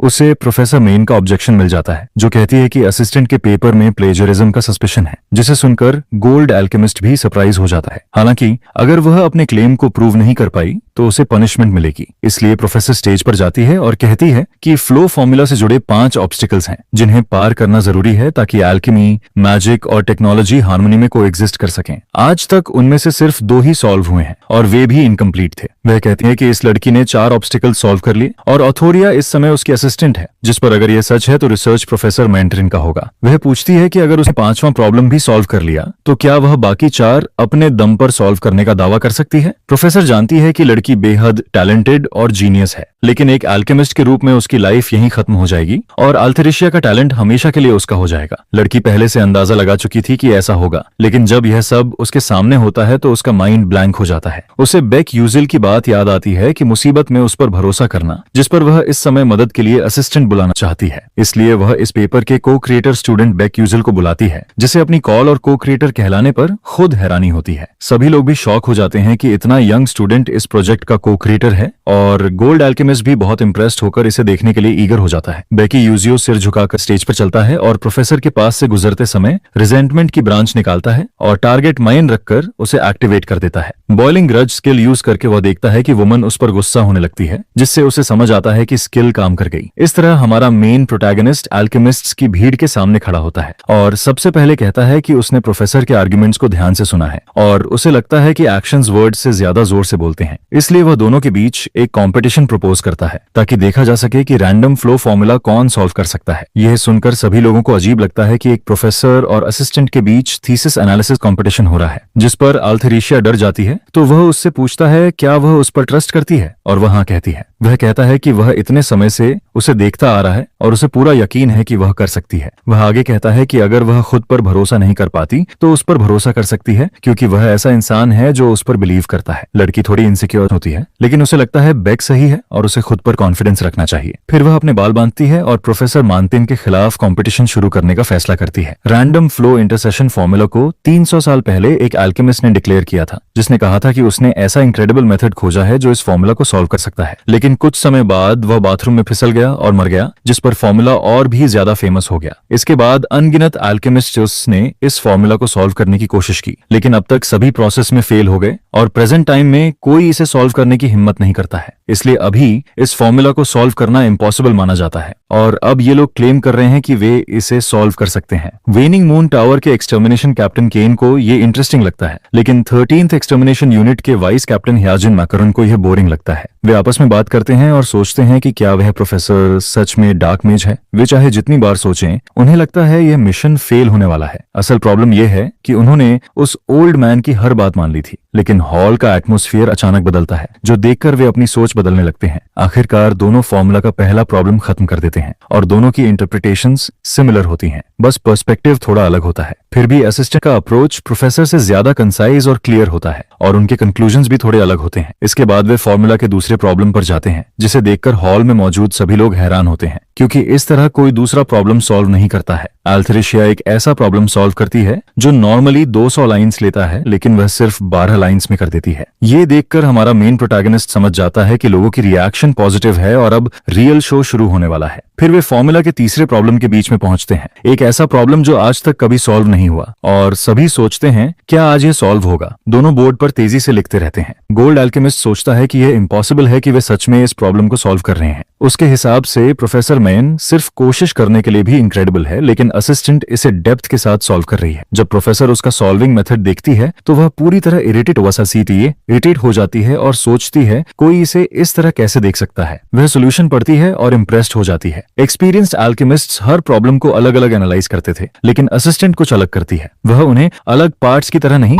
बल्कि एक होल के कंपोनेंट्स की तरह देखती है। यही उनकी सॉल्यूशंस का मेन डिफरेंस होता है, जिस पर वे अलग अलग तरीके से प्रॉब्लम सॉल्व करते रहते हैं। और एक समय पर प्रोफेसर फॉर्मूला का वह हिस्सा भूल जाती है जिसे उसे यूज करना था। ब्लैक बोर्ड कम पड़ता देख वह और बोर्ड्स मंगवाती है और चिल्लाने लगती है, लेकिन उसी पल उसकी असिस्टेंट पूरे फॉर्मूला का सॉल्यूशन फिनिश कर देती है। वह कहती है कि रैंडम फ्लोज के इंटरसेशन टेक्निक को समझने का सिस्टम कंप्लीट है। उसी समय वह अपने मैजिक फॉर्मूला थीसिस को कंक्लूड करती है और वहां मौजूद सारे एल्केमिस्ट्स कुछ देर के लिए स्पीचलेस रह जाते हैं। फिर उसकी तारीफ करने लगते हैं कि यह मोमेंट हिस्ट्री में दर्ज होगा। इमोशन से भरे सभी लोग कहते हैं कि यह सेंचुरी की डिस्कवरी है। एल्थरेशिया सच में सक्सीड होकर बहुत खुश होती है और बेकील को थैंक्स कहती है, जो अपलॉज करते हुए कहता है कि यह सब उसी की वजह से हुआ है। लेकिन तभी प्रोफेसर से एक मेलेवोलेंट एनर्जी निकलने लगती है।